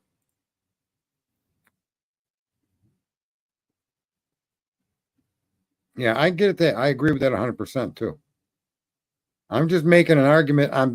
Both sides of the coin. You've got to look and realize that there are two sides to every story. These people have only told us one side of the story for all these fucking years. It doesn't mean that every side of the other side of the story is going to be done inappropriately. Like, I don't really object to them doing everything they can to try to identify the DNA, even the transfer DNA. I don't object to that at all. I object to the fact that there are arguments that try to place them at the scene of the crime are bullshit. Just complete and utter bullshit. Therefore, I think that they don't have a case against the gentleman. You know, like I've said to people over and over again, DNA is circumstantial. And it only becomes a piece of direct evidence when the circumstances that can explain how it got there. There has to be hard evidence to tell you how it got there, whether it is blood or not. It's always circumstantial, but the circumstances that you can show that are factual, that can't be fucking denied by reasonable doubt, that led up to its presence there, is the case you need to build. And they haven't built that case here. Good night there, mayonnaise.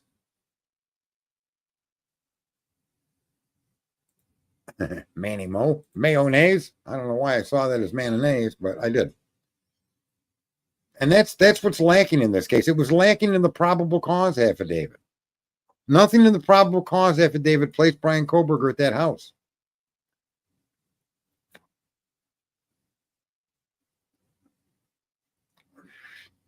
Supposed to exhaust every other investigative technique and usually use the cold cases. They have failed to. I agree. They did everything they could that was just easy, lazy.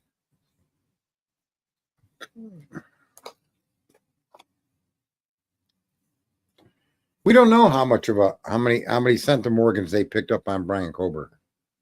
We don't know. You know, you had to transfer DNA. I don't, like what's her name says she does it there, Wisdom? Or is it a guy or a girl? I don't know. So I don't know how many centimorgans you need. I do know that it's all statistically based. And that's chaos. Even a paternity test, it's statistically based off of, I think, 12 different markers. I could be wrong. It's been so long since I had to take one. And, even though I was not the father, I still had 3, maybe 4 markers that matched the child that they were claiming was mine. Maybe that's what she means by centimorgans, the percentage of the same that match. There were screenshots from GED match, and I believe it said, so here were screenshots. How do I put this? GED match is a very open system. If you are, and I'm a GED match, let's see. Hang on, let me put this up on the screen and slow down the chat. And then say we're cousins. I can go in and look at my kit, and I would see you in my match list. But I could also go into your kit and see me in your match list. GED match is just a super open database in that way. Any kit in the system is public, yeah. I was hoping this would have gotten out in public enough to where other lawyers have come in and here and help pro bono. Yeah, I'm surprised that there aren't pro bono lawyers here. As a matter of fact, in all fairness, I don't even know why the family hasn't been trying to seek some.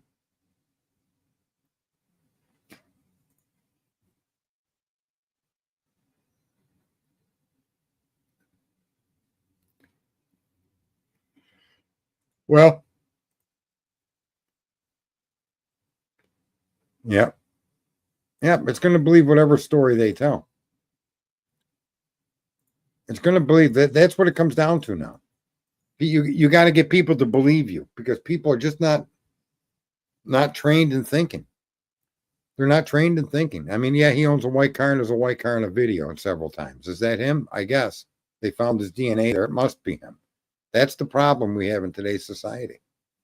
The presence of transfer DNA does not indicate your presence at a crime. And you need solid evidence to say that this is his car. And there's just no way that they can do that. This is his phone. This phone places him here within 300 feet of the house. And given a margin of error, that 300 feet is irrelevant. But they can't do that argument either. And that was always the case. It's my experience as a police officer for 15 years that criminals will often turn their phone off to mask their location prior to committing a crime. And I understand that. That's a very sensible thing, and I respect your experience. But this fucking kid was never arrested for a crime. You got to be out of your fucking mind. You're applying that to an everyday American guy. That's what offends me the most. That's why I get all wound up. It's offensive. You're an American citizen, bro. His name is Brian Kohlberger. You ain't got to fucking like him or even know him.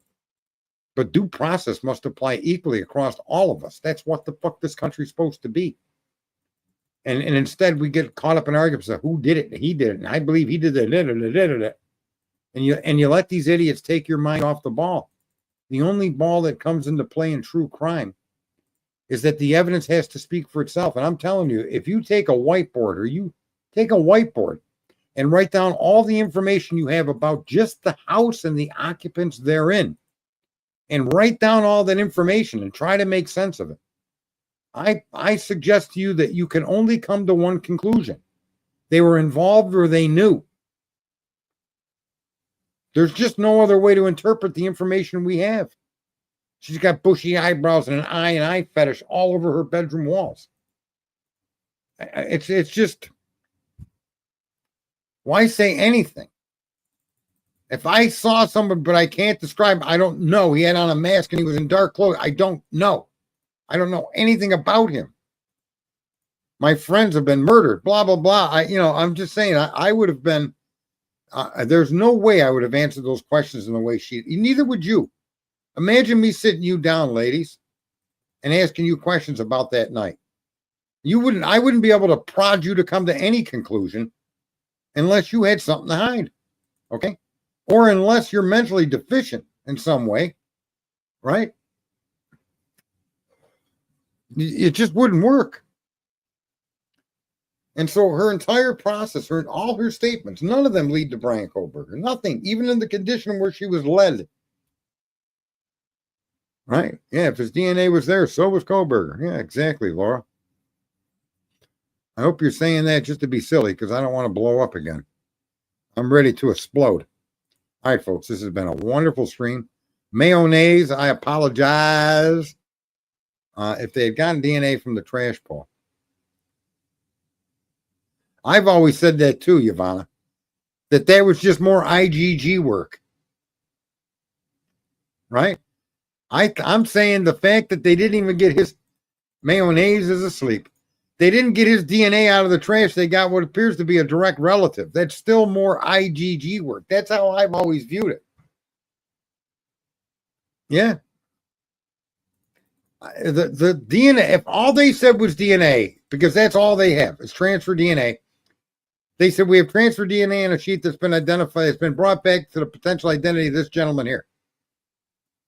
The judge would have said, okay, what else do you have? What else do you have? And they knew that, and so they made up this story about a man named Jed who had sex with a Bigfoot on a UFO in space. That's the story they came back with. The judge should have said, warrant denied. And until we're back again, folks, I appreciate all of you in here. And no need to like. Please subscribe.